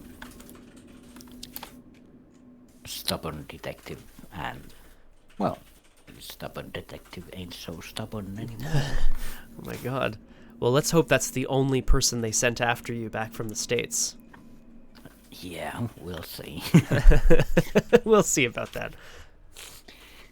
Now the issue here is Lord Styler, who is very smug looking, of course. Very smug looking. Look at that guy. Amazing. Wiping away the blood from the axe, Leo is just like, okay, I guess we're doing this. Just so much destruction.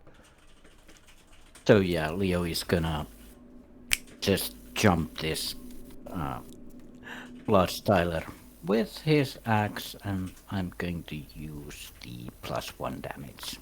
So it's gonna be a 5 on 4 attack, but maybe does one more damage to it. Audio gunner here pointing out Crosshair that it would appear that the detective split after the encounter. Yay! Love it. Love that. Very well done. So brutal. Just an old man walking around town with a massive double-handed axe, just like chopping people. Brutal. And some dogs. And some dogs, savaging people as well. Awful, awful stuff. Yeah. Sorry. Not yes. so- Yes. Not so white-furred anymore. No, I don't think so. Brutal. They were always red and black. Yeah. Don't worry about it. So yeah, it's a 5-on-4 attack. No. Well, that's okay. That wasn't gonna get there. Ugh. Yeah. Oh. That would do. Well, there are certainly a lot more corpses in the alleyway now. Yeah. And perhaps those dogs will be on their way back to you momentarily. But first, it is the enemy phase, where hunters hunt, although there are none, and enemies attack. Well, there's one hunter, but Right. he's otherwise occupied. He is otherwise occupied. Yeah. 2 damage. I guess I'll take one and put one on Mitch. Mitchie. And I have to draw and discard. I'll discard that. 1, 2, 3, 4, 5, 6, 7, 8, 9, 10. I have to discard again. Brutal. Oh man, I should probably keep that for later. Oh, it's a tough one. Weirdly enough, I actually don't think I'm going to play that right now. We'll leave it. Okay, we go to 2 out of 7 Doom. I think this is the last agenda, by the by, which means I suppose we might want to pick it up. I don't know. Not very many victory points on the thing either, so we'll see where that goes. But Harvey is still researching at the Culture House and kind of assuming that Leo's in a back room somewhere, while Leo is off behind the bank tussling with some, like, brutal enemies. Oh, I drew a hidden card, which I secretly add to my hand. And guess who drew a minion of Egil? I mean, awful. Like, look at this. It's insane. I appreciate you drawing all of them, really. That's nice. I should also update my cultist death pool. But Yes, of course. As you update that, would you mind if I spent 8 clues and advanced the act? Oh yeah. I'll Just- update it at the end. Okay, perfect. You'll remember, right? There's at least 2 more cultists to go on that list. Yeah. Yeah. Let's see what the tally is. Yeah, at the end of the day, it's true. So, let's see what Harvey unlocks here. Act 1B, Academic Collaboration. You must be the reinforcements from Miskatonic University, a voice shouts out from down the hall. Professor Shirley Day Morris. Thank you all for coming this way. Thank you for coming all this way, rather. I know you have some experience with the occult. Harvey rolls his eyes. Like, he is the experience with the occult. He knows everything. Hopefully you can help me shed some light on the disturbing to-do here in Reykjavik. My background, as you know, is anthropology, but these cultists seem to behave less like a religious group and more like, well, heathens. She catches the judgment in her voice and regains her composure. Something has shaken her cool academic detachment. While I'm sure my understanding of the local culture will help, we need to be on the lookout for the disciples. They are suspicious of outsiders. Choose one investigator to take control of the set-aside Professor Shirley Day Morris asset. For the remainder of this scenario, she does not take up an ally slot, which might make her perfect for you, possibly, or someone. Each investigator at your location may reduce the difficulty of skill tests during sagas by 1. I think it might be better for you, actually. I have a I'm feeling... gonna be... Yeah. I'm going to attempt to test at least one of them, but I have to get all. I'd like to get all the clues off Parliament House first, and whatever. But yeah, I'll take her, and hopefully that's okay. So then we will move on to Act 2A, Cult of Personality. To understand the disciples of Egil, you must understand the legend himself.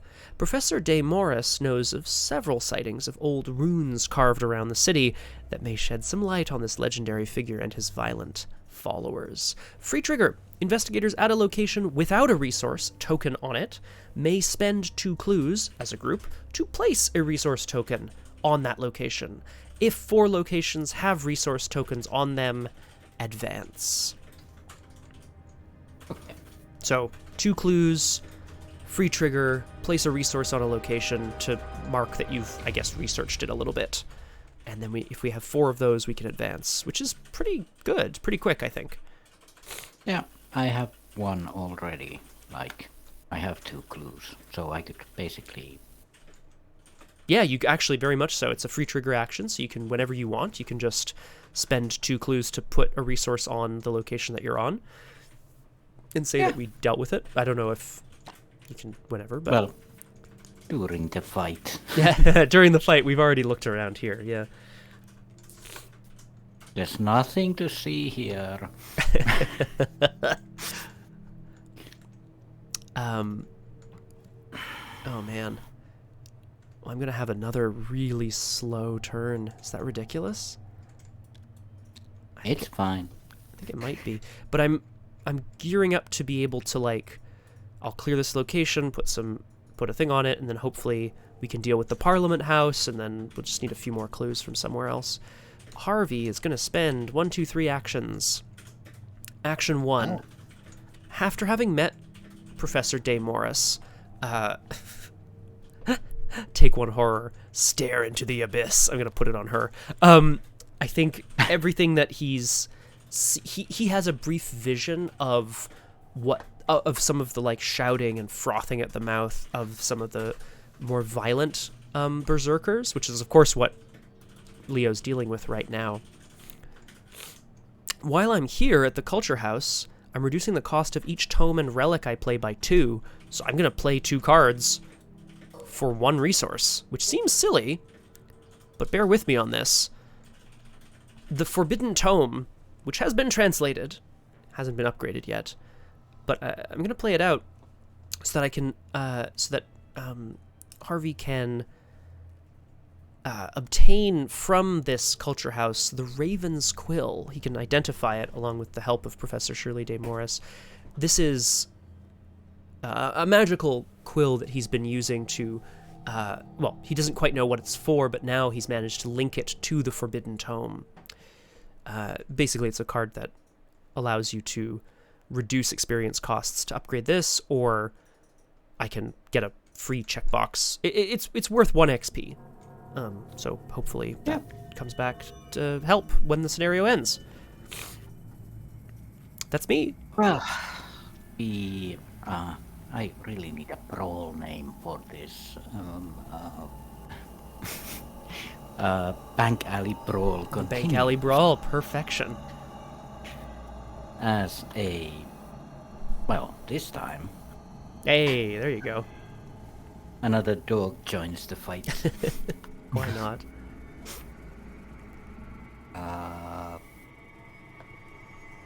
No, I can cancel the minion of Egil if I want with the clues, if I have a clue. If you had a clue. Whoops. Sorry. So, Leo glances at Mitch, glances at the dogs. Okay, this guy is bothering me. Let's handle it. Bothering you. So, Leo is gonna take his axe and the growling 3 sled dogs. And we're gonna fight. Yeah. So, +3 attack and it deals 3 damage. Mm-hmm. That's right. As the dogs leap to, tear out Lodge Tyler's throat. Brutal. Yeah. 7 to 4. I really don't want to throw that away. So, yeah, 7 to 4. Perfect. There we go. Yeah. Ah. I don't know who this guy thinks he is, but he's clearly one of the ringleaders of this cult, at least here in Reykjavik, right? But he bleeds just like anyone else. Yeah. Nothing special. And just to finish him off, Leo is gonna swing down his axe once more. And let's make sure it hits. So let's add some accuracy into the as the dogs are ripping apart this so-called Lodge Tyler. Brutal. Leo is gonna bring his axe down towards Lodge's head.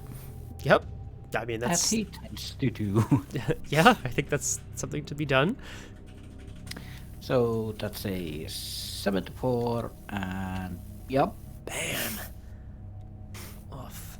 Just brutal. Lodge Tyler is no more. Posting the victory display with victory 0. Right. That might come back later. I mean, I don't know. You had to destroy him, right? You had to. What are we gonna do? Run away forever? Come on.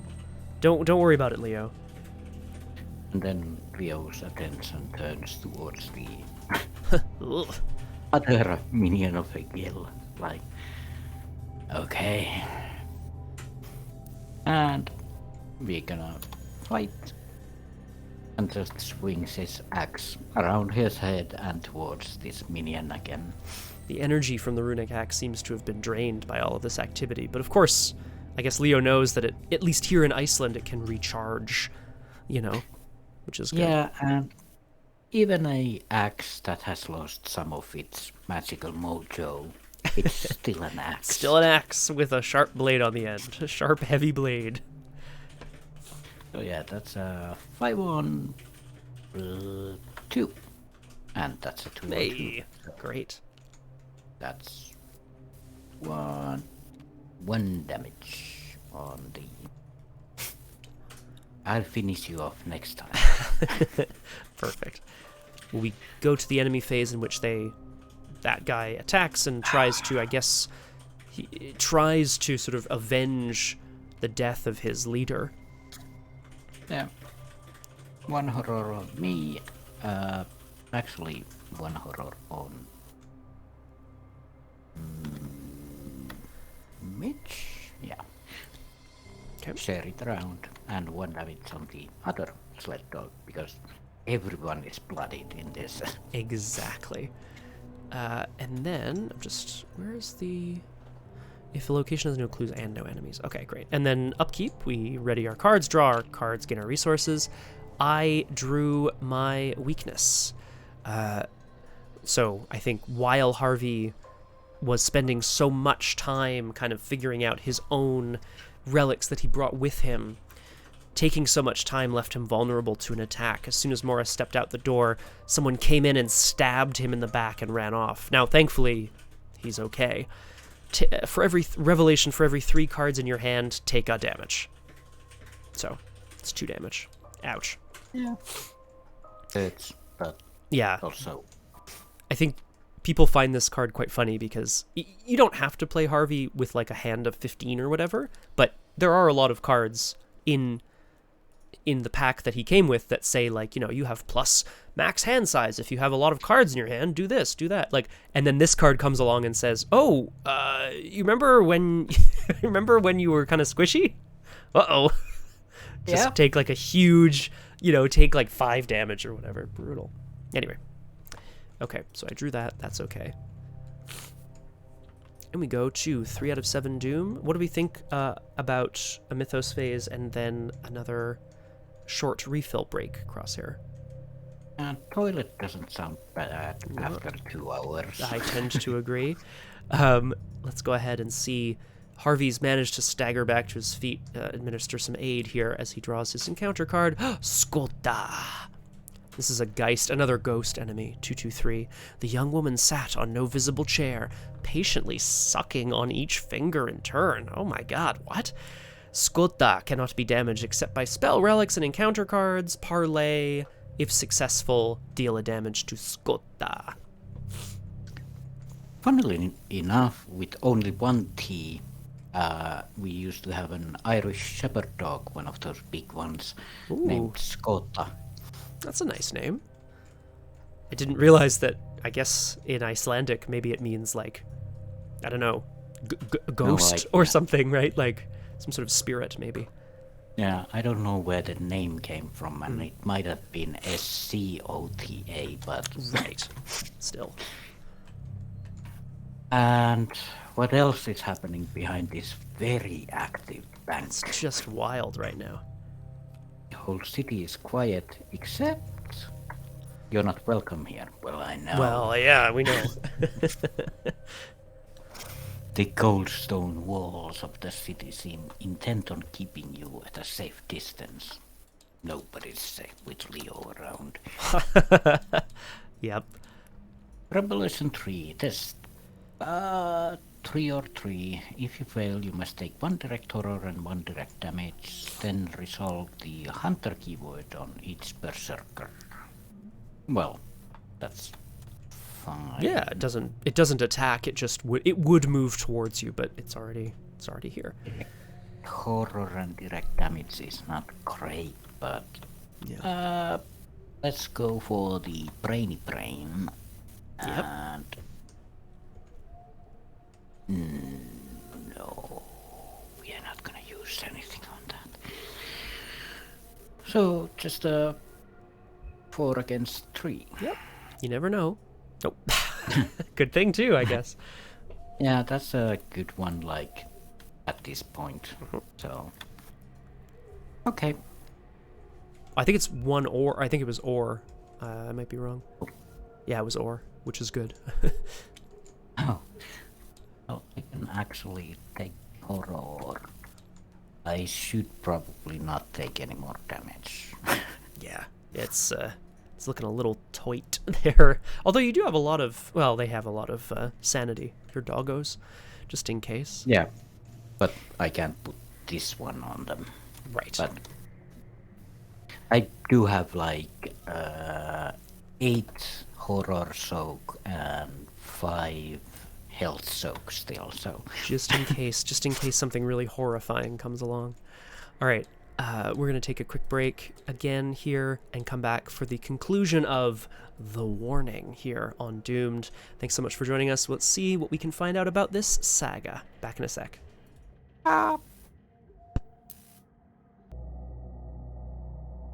Hello and welcome back to Doomed. Not so solo playthroughs through Arkham Horror, the card game with a focus on roleplay and storytelling.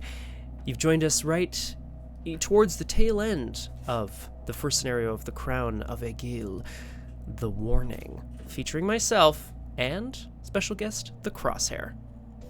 hello. Hello, the Crosshair. How are ya? Oh, just updating my cultist death pool. Of course, yeah.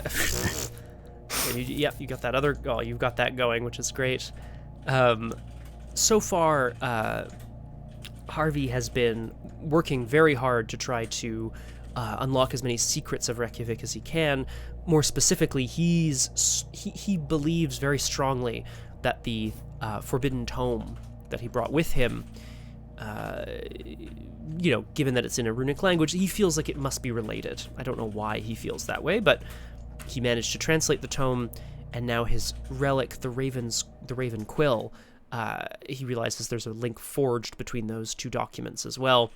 He is looking to investigate a bit more here at the Culture House, and then hopefully they can find as much as they can at the Parliament House as well before their time runs out.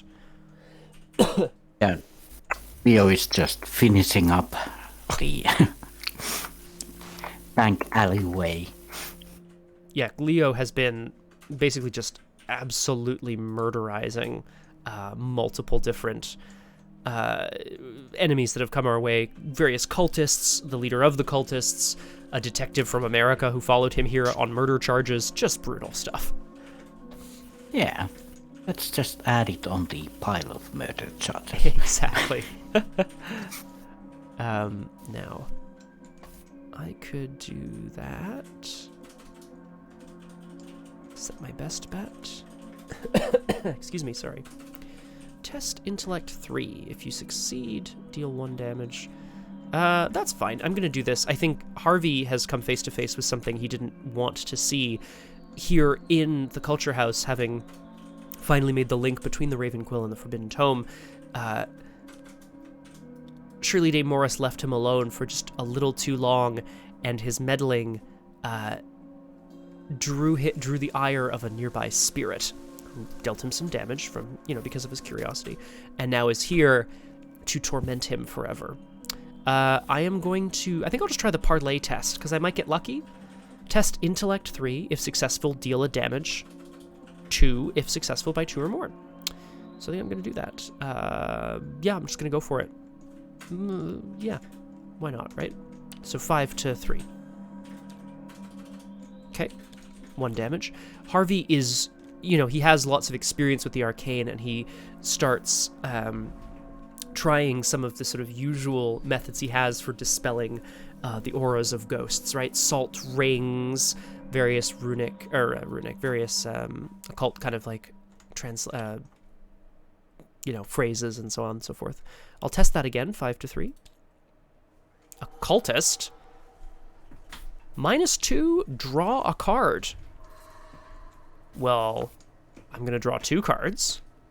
Thank you very much. And I will succeed in dispelling the ghost. With the circle of salt, Harvey manages to dispel the angry spirit and sort of take stock. Sorry. Excuse me. As he is going to, I think, last action here. Crosshair, I'm going to see if I can get these clues so that I can put a resource on this location. I think we should do as many as possible within the time that we have, and hopefully get all of them. Yeah. Yeah.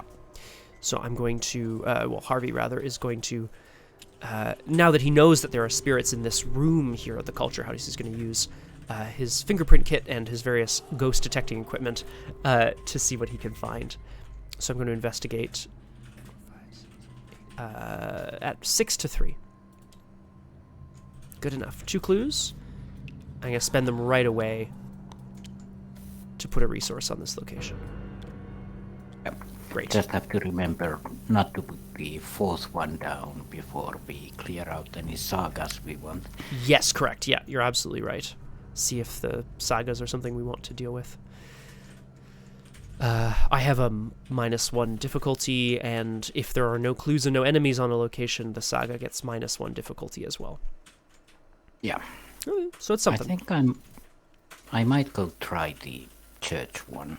Okay. Yeah, I mean, there's no there's no place we have to be, right? So no bad thing.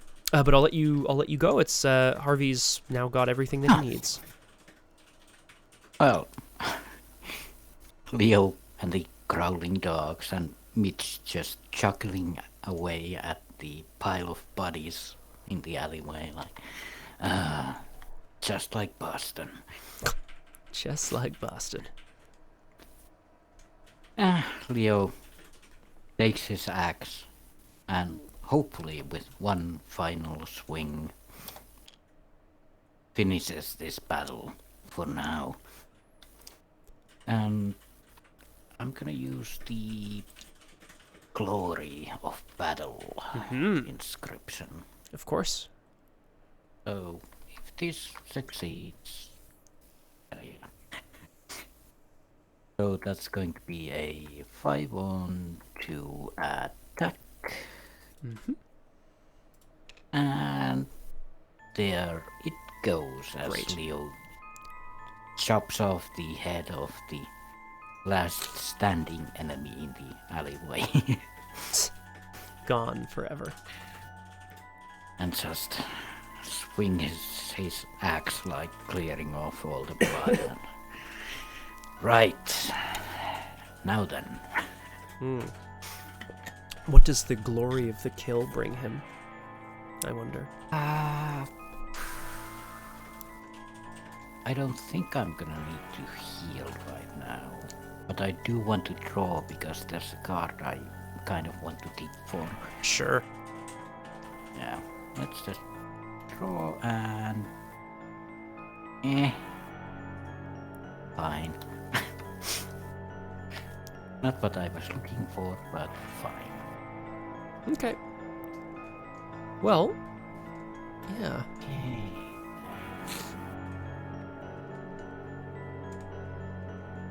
Are you going to come here to share the resources?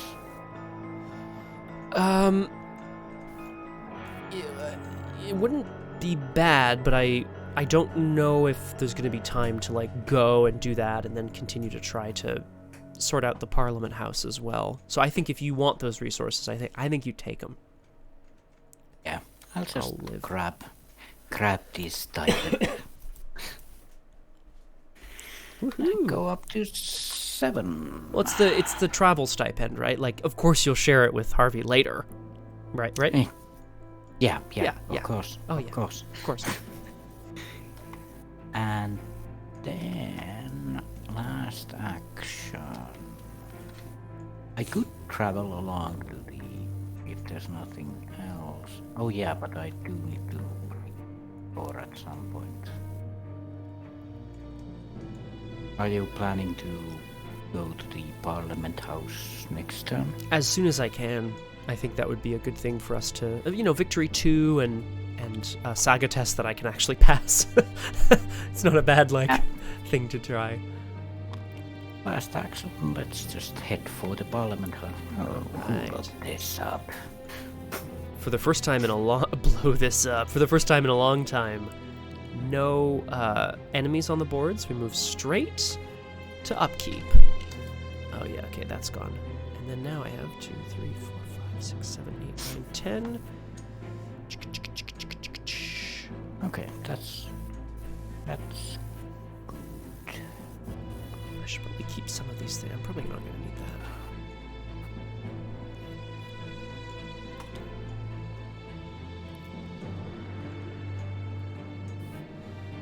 As we go to 4 out of 7 Doom, Harvey ready to move to the Parliament House, which of course has been locked against the intruding berserkers here in town. Hopefully Leo can deal with that while we draw our encounter cards for the turn. Oh, I got a hidden one. You get all the hidden ones, and let me just draw a berserker here. Please don't. Please no more. No. It's the ghosts. Well, of all the people you killed, right? Yeah, probably just hanging around like, oh, you murdered us. Yes, I Oh, know. yes, I know. I killed you. You were trying to attack me. 3 on 1. Yeah. That's not bad. Draw 1 card. Draw a card, baby. No bad thing.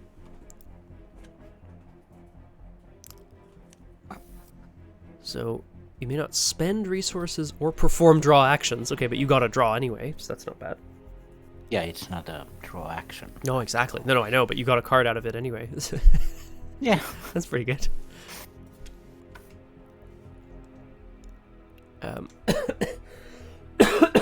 Excuse me, I'm sorry.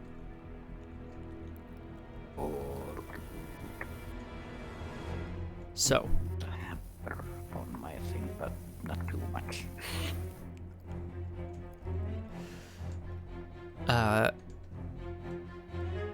What say you? Should I make my way over there or are you planning on trying for that locked door right away? I don't know if I'll investigate like this turn, but well, I could. I probably, yeah. Yeah, it depends if you want to investigate this time, because I also have a card that I can play if you're here, so... Right, I see what you're saying. Okay, so, yeah, you know what, I'm sure I can find something else to do. Harvey will go along to the Parliament houses. You know, his research has brought him here, and he's finally ready to. He's like thrilled to meet back up with Leo, who, you know, he assumes like, Leo, I thought you said we meet at the Culture House. Have you met Professor Day Morris? You know, indicating the woman. I had to make a deposit. Ugh. While standing there with Mitch and 3 fluffy dogs, everyone covered in blood. That's a lot of people too. That's no bad thing. Oh, thanks. Sorry, yeah. And then second action, I am going to. So Harvey tries the door but finds it barred, and is thus, quite surprised. But thankfully, he's already done a certain amount of research here, which is no bad thing. 1, 2, 3, 4, 5, 6, 7, 8, 9. So it still cost me 3, which is a lot, but that's okay. But I still discovered 2 clues here. His extensive research has at least led him to understand what other the material there might be here at the Parliament House. That'd be useful for him. Oh, yeah, you didn't. Yeah. I'm pretty sure Lockdoor says you can't investigate it, right? But you can still just kind of like know stuff about it. And then, unfortunately, at the end of the turn, Professor Day Morris here has once again been staring a bit too long into the abyss. This is... Whoops, it's the wrong button. Professor Day Morris has seen some things in her time here, and being back out on the street, it's brought her back to them all. I'll pass the turn to you. Yeah, and to Auli there, speaking about our adventures in the chat. That's pretty much our modus operandi. Scott. Yep. Exactly what I'm typing, yep. Scott inspecting things and tomes, and me killing everything in sight. Yeah, I mean, it's a real division of labor here. It's a labor of love. Yeah, and we never plan for it, but it always just lands that way. There will be a campaign where I'm going to insist on playing the murderiest of murderers, and then we'll have to see where we end up after that. Yeah, and I think we have some planned in the future. Do. It's true. I'll pass the turn to you after I've watched Professor Day Morris stare deeper into the abyss. Yeah, just ignore that dog and that dog and that dog. Yeah, exactly. No big deal. And first action. Oh, since we are all standing here together. Excellent. And it costs no resources, so that's fine. Still works. Guess I should break down this door. So Leo is just gonna try and pass down the door with a... Yeah, it's gonna be a 4. I can help with this test. Yeah, if you like. It's currently 4 and 4. I think you might find that Harvey's inquiring mind might be of use here. He doesn't know anything about doors, but he does know the weak point in structures. Maybe he can offer some learning here. Maybe don't geek on the hinge side of the door. Oh, that's smart, eh? Thanks, Harvey. +3! Okay, what? Excuse me. 7 on 4 is doable.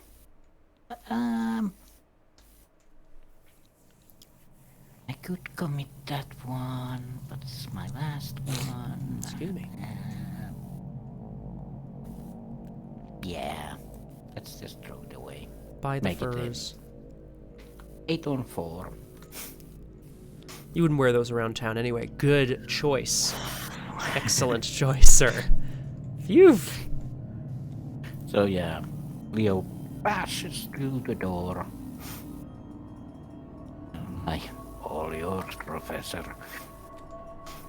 Obviously, the first thing Harvey does is walk in and go, "Don't worry, we're not with them. We're here from America." No, we're here from the university. Don't worry. Never fear. It's like burst through the door with Mitch and Leo and the professor and all the dogs running in, and we are from America. It's just so totally insane. Oh boy. I guess I'll try and get a clue, because I can't really do anything else.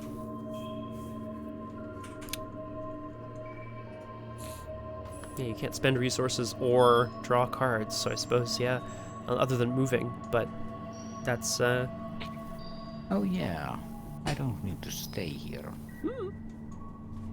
Because I need to get to the church if I want to try the other test. yes, so- that's a good point. And, Okay, Professor, doors open, all yours now. yay. The saga action here is one less difficulty because of the agenda as well, just Yeah. FYI, so that's great. Oh, great. Okay, thanks, Leo. We'll meet back at the culture house. You know, he's shouting along behind.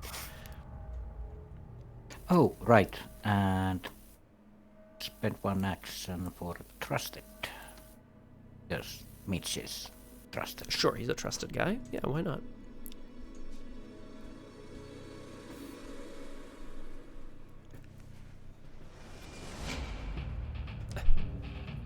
Good luck.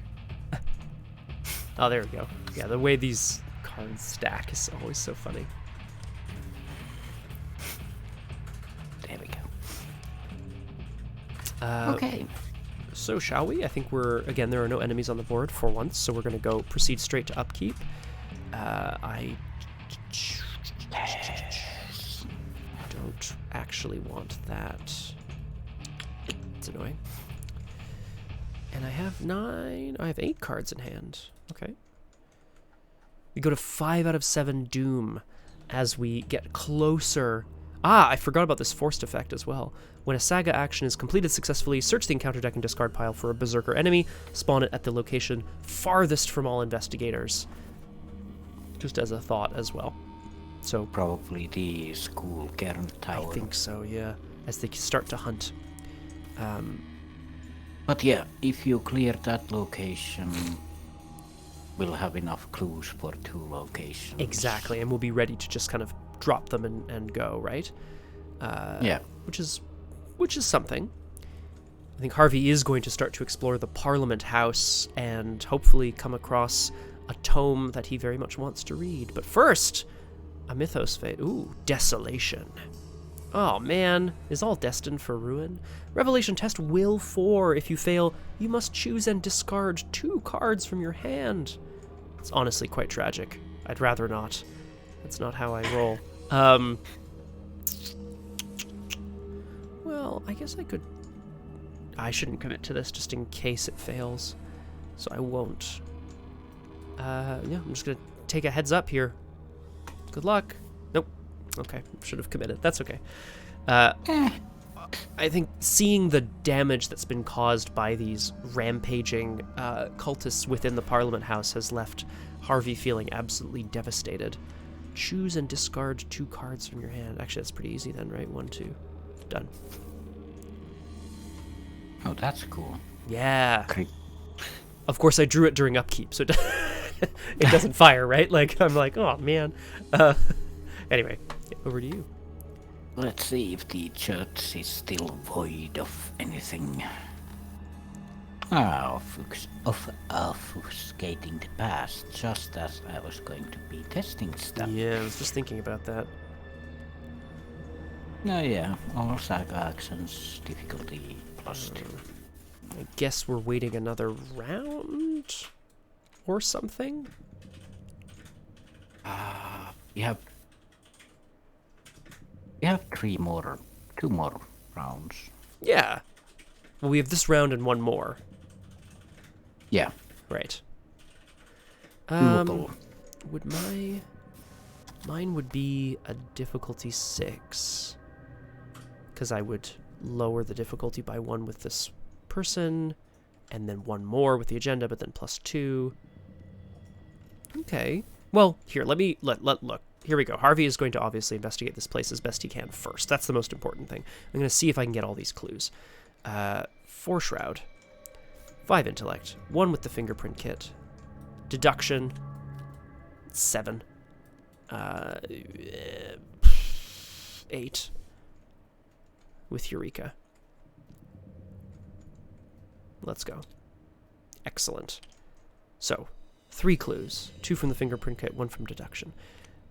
Harvey is taking in the desolation of this place and determining that it is indeed the cultists are on the hunt for something specific, but what? He is not yet sure. I think I'm going to spend 2 clues right away, Crosshair, just to put a resource on this location. Just to have it, and then we're ready to do 1 more. I'm going to search the top 3 cards of my deck for a card and draw it. What do I want to do here? Oh, that's actually okay, I'll do that. And then, after Investigator draws a card, that Investigator draws a card. Okay. So, woo! And then, now, can I take this? Oh, hello to you, Kung Fu Fenris. Welcome to Doomed. I'm very happy to have you here. We're just starting, we're just finishing up the first scenario of a brand new campaign, me and the Crosshair. Hello. Kung Fu Fenris, you might find it of interest. I'll do a quick little catch-up for you before I take the rest of my turn, Crosshair, but I'll be quick. Excuse me. Harvey Walters, the professor from Miskatonic University, and his expedition leader, Leo Anderson, are in Reykjavik. They're investigating something known as the Cult of Egil, based on the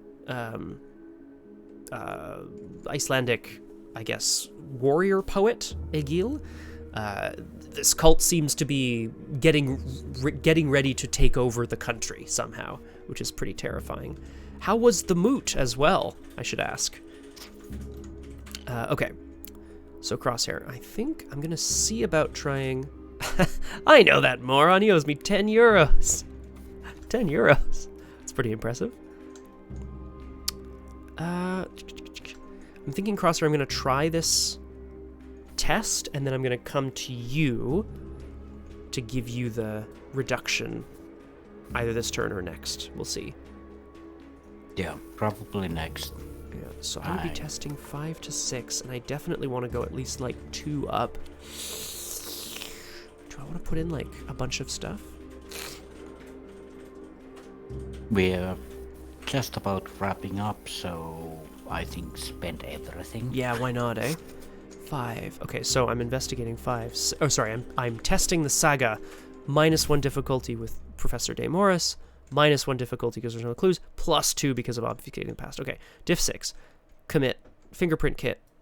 Lab assistant.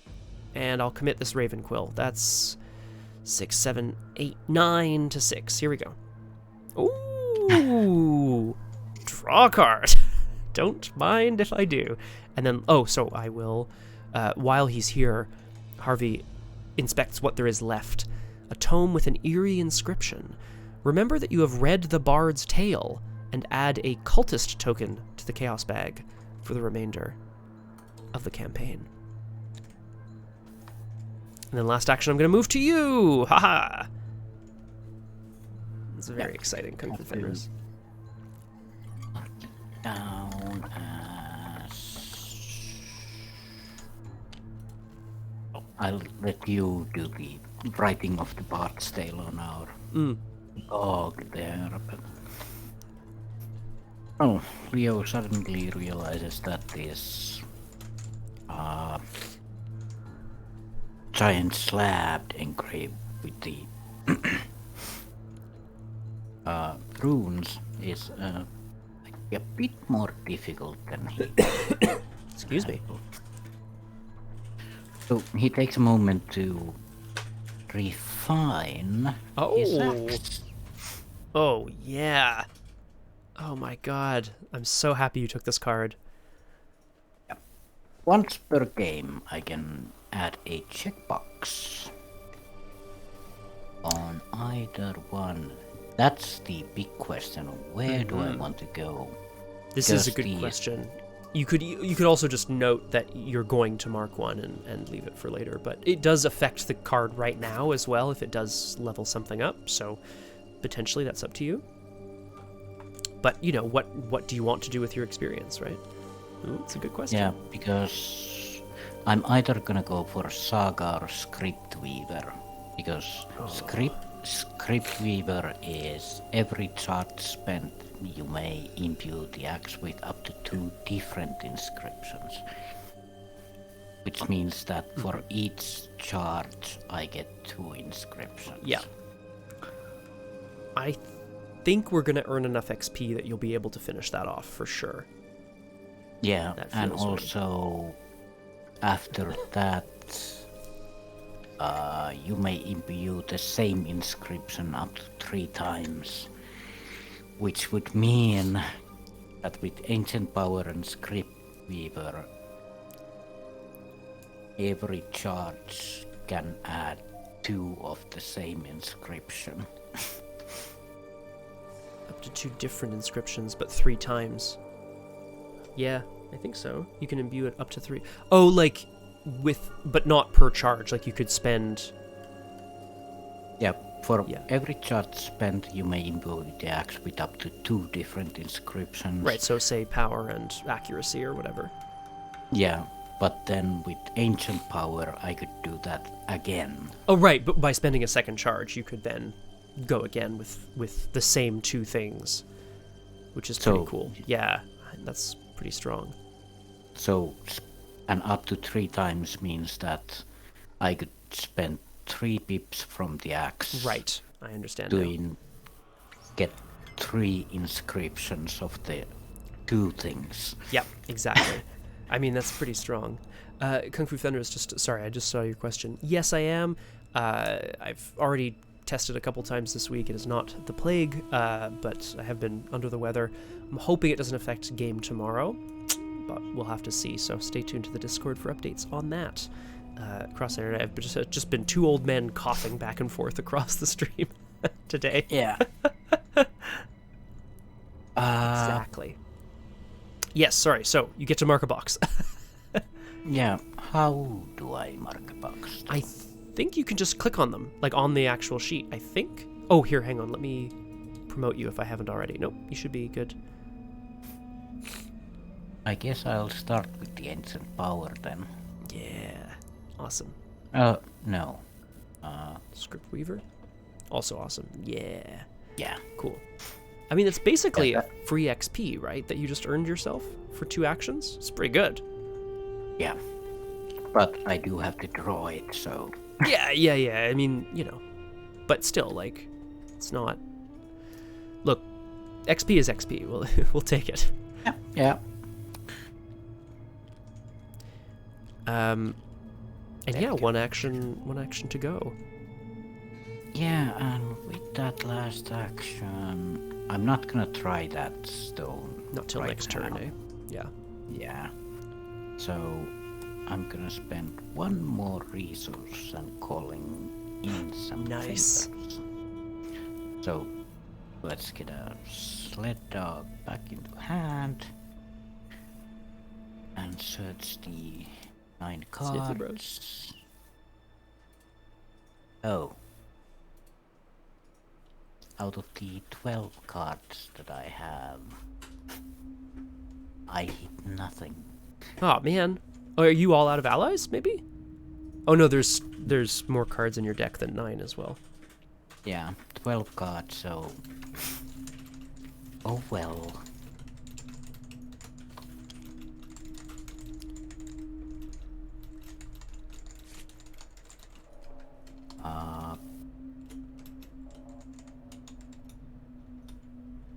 Yeah, okay. Well, it fizzled out. Well, you got the damage off the dog. I don't know. Yeah. It's not the worst. I can play it next turn. Exactly. Or... Oh, that's it, right? So that takes us into... So too bad about the favors, but, you know, Leo's dogs are looking in pretty good shape as we headed back to the church, which, of course, Harvey knew there was something here. He knew there was something. Oh, sorry, I should have... After I did the successful saga test, I did forget. Search the encounter deck and discard pile for a berserker. Spawn it as far away as possible. I'm going to take the easiest one, which will be one of these 2/2/2 guys, and put him over there. So in the enemy phase, he hunts towards us, but I think that's okay for now as we go to upkeep, where we draw our cards and gain our resources.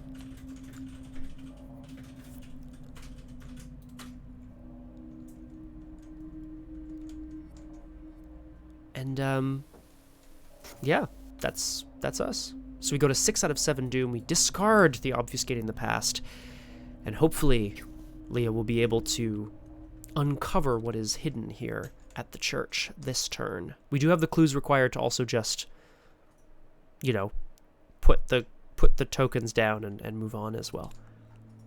Locked door. Oh, there's a locked door in the park. I'm not too worried about it.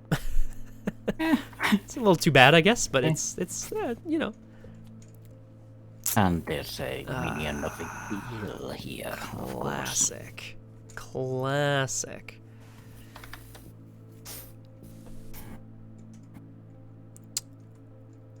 So I will be trying that saga as many times as I can. If I went first... Because I can also spend the clues, I think. That's a good question. As Oh, a well, clue. it's a free trigger, so yes, I could just do it whenever, basically. Yeah, that's... Yes. Okay, cool. I'm just thinking I can possibly even kill this guy for you, and then you'll have 3 bites at the apple. Does that suit?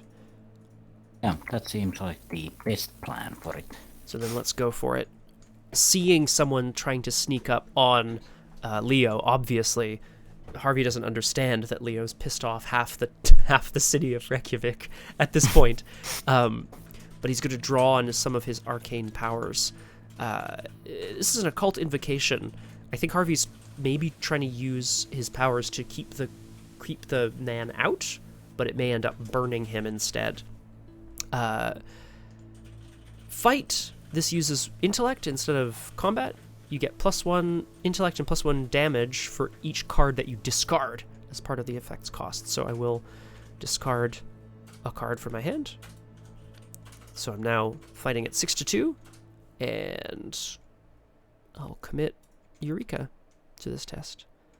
And sure, yeah. So that's so the arc, yeah, the occult invocation fails, which means that it kind of burns Leo instead. I probably should have engaged him off of you first. I'm really sorry I didn't. It's fine. I mean, that is devastating. So it's 1 damage or 2 damage? It's 2. I spent the card to make it 2. Yeah. Okay. This is less good. So, but don't worry. I have something for this. Harvey runs back and he starts thumbing through his other books here. Occult Lexicon is another book that he brought with him. Search your bonded cards for 3 copies of Bloodright. Add 1 to your hand. Shuffle the other 2 into your deck. And then I think I can just play 1 right away. Yep. Oh, shoot. Oh, man. I don't quite have the ability to kill him in 1 shot for you anymore. It's fine. It's fine. You don't need to actually do anything. I'll just kill him and be on my way. Yeah, I think so. I'll do this anyway, because I can, right? I'll draw 2 cards, which I'll actually turn into 3 cards. Boop. Which is obviously his fear of failure coming from having burned Leo with his magic is starting to get into his mind here. And then I may discard 2 cards. Oh, I can gain a resource. Oh yeah, I have to spend, okay. I can discard up to 2 cards, either gain a resource or spend a resource to deal a damage. I only have 1 resource, so Yeah. You know, I will discard 2 cards just 'cause. And would it help if I dealt him 1 damage? Because then you don't have to spend the charge from Runic Axe? I'm gonna use the sled dogs anyway. Oh, yeah, that's fair. Well, I'll gain... Oh, yep. Actually, I'm gonna use the axe, because I can heal with it. But cool. Yeah. Look, hey, this is what I want to do with my turn. I'm gonna put a damage on him for you. There you go. Cool. Yeah, that's my life, and it's really too bad I failed it here. That's really too bad. But Harvey is now some sort of gibbering mess as he realizes that his magic is not as potent as he once thought. And I'll pass the turn to you, sorry. Yeah, the burning Leo currently just looks at the professor. Maybe you should let me handle this. As the armor burns away, but another doggo joins the fray. Yay, doggos. Okay, so let's deal with this minion of Egil first. So I'm gonna use the axe. One will go for glory. Excuse me. Yeah, 1 for glory, and I'm gonna actually. It's a 5-on-2 anyway. No, let's go with 5-on-2. There you go. Yep.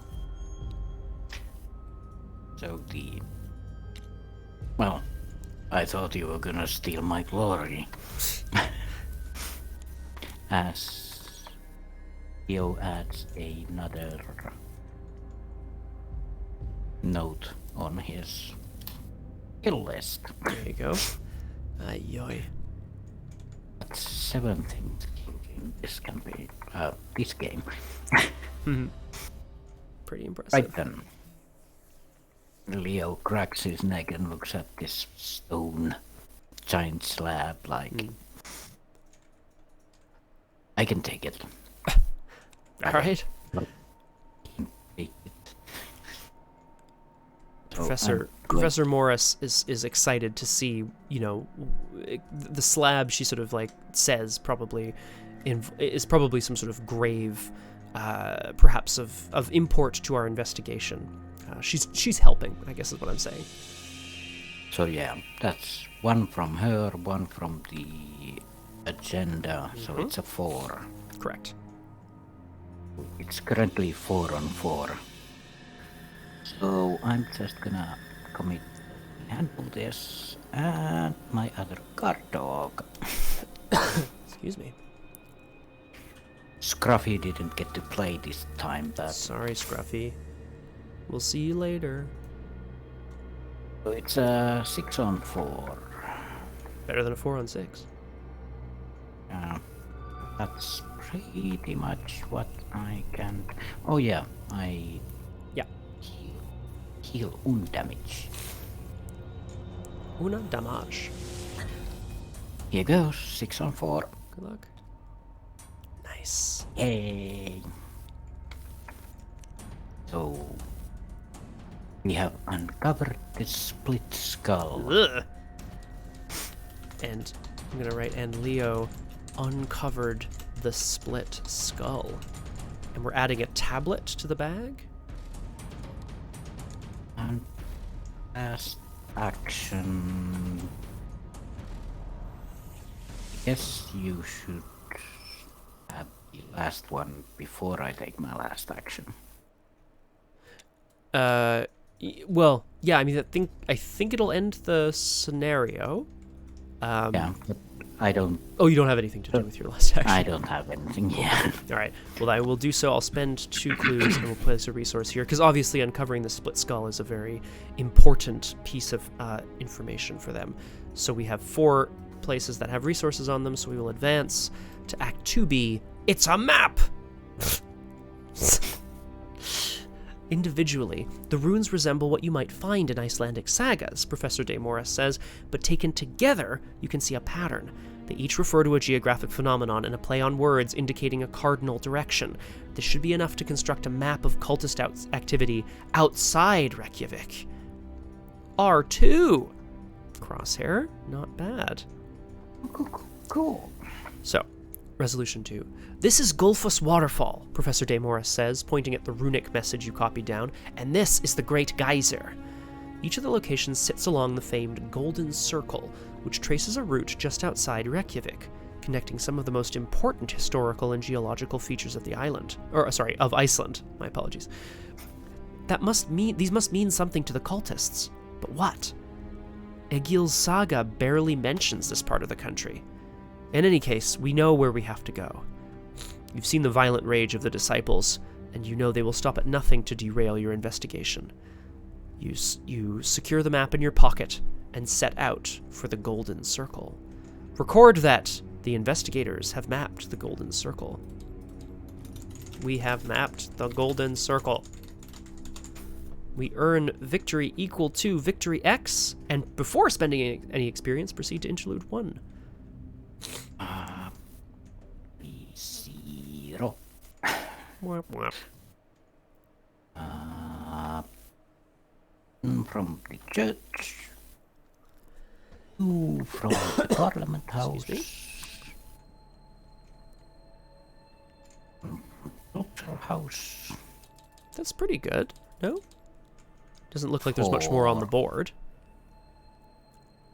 Yeah, like 4 experience. There was the garden.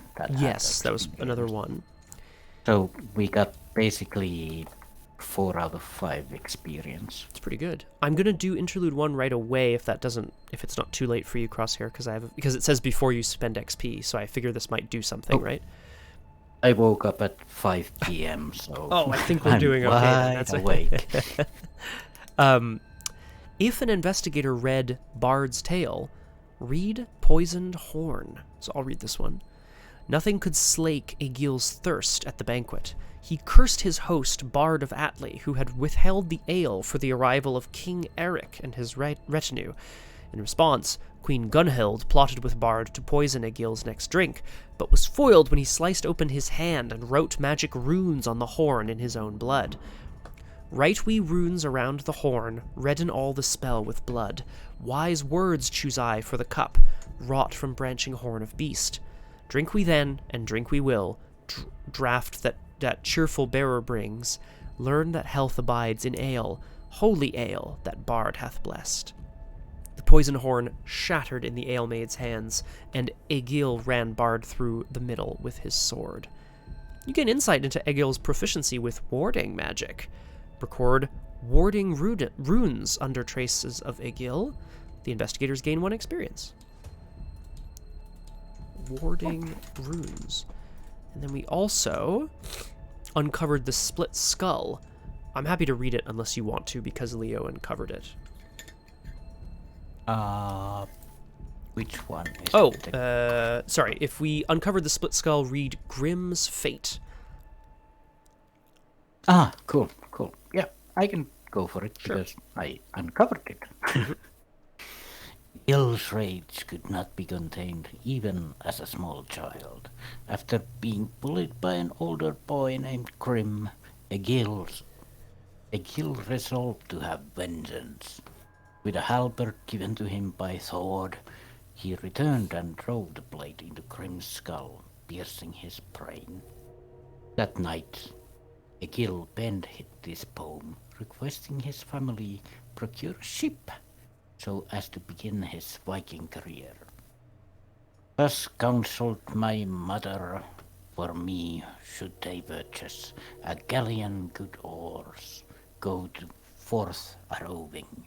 So may I high standing, a noble bark steering, hold course for the heaven, hew down many foemen. Egil would set sail only a few years later. You gain insight into the evil that began in Egil's childhood and permeated throughout the rest of his life. In your campaign log, under traces of Egil, record evil blooms. And the investigators gain 1 experience. Yay! So we are up 6. to 6 now, which is good. Excuse me. You know what I could do with 6 if I was really silly? I mean, I don't know how silly it is if you're all in on the axe situation. Yeah, because I could get Ancient Power and Script Weaver fully. This is the question. This is the question. That's a big axe. That's a big axe. Yeah, exactly. And hopefully we get more XP in the next scenario. I mean, that's my hope anyway. But yeah, I'll have to think about it. Exactly. Well, that brings us to the end of the scenario. I'm going to save everything here. Thank you all very much for joining us on Doomed as we return to it after oh so long away. I think this first scenario went pretty well and certainly interesting. Leo, of course, living up to his reputation as a brutal murderer for which he is being hunted. They're not murders per se. They're they're justified murders. Right, yeah, exactly. They're, self-defense or whatever. Thank you all so much for joining us. Of course, the best place to stay in touch with us about Doomed or about any of the other streams in our community is the Discord. That's where I'm going to be posting tomorrow when we know exactly what's happening with episode 3 of Blades in the Dark. I'm looking forward to it if I'm feeling up to it, but, we'll see how it goes. I think that's all I have to say. Crosshair, thank you. I had a blast. Yeah, I'd like to tell the people that if you're visiting Iceland, enjoy the sights and all that Reykjavik has to offer, but please don't go behind the bank. No, don't go back there. They still haven't cleaned it up. Have a good night, everyone. Bye-bye. Yo.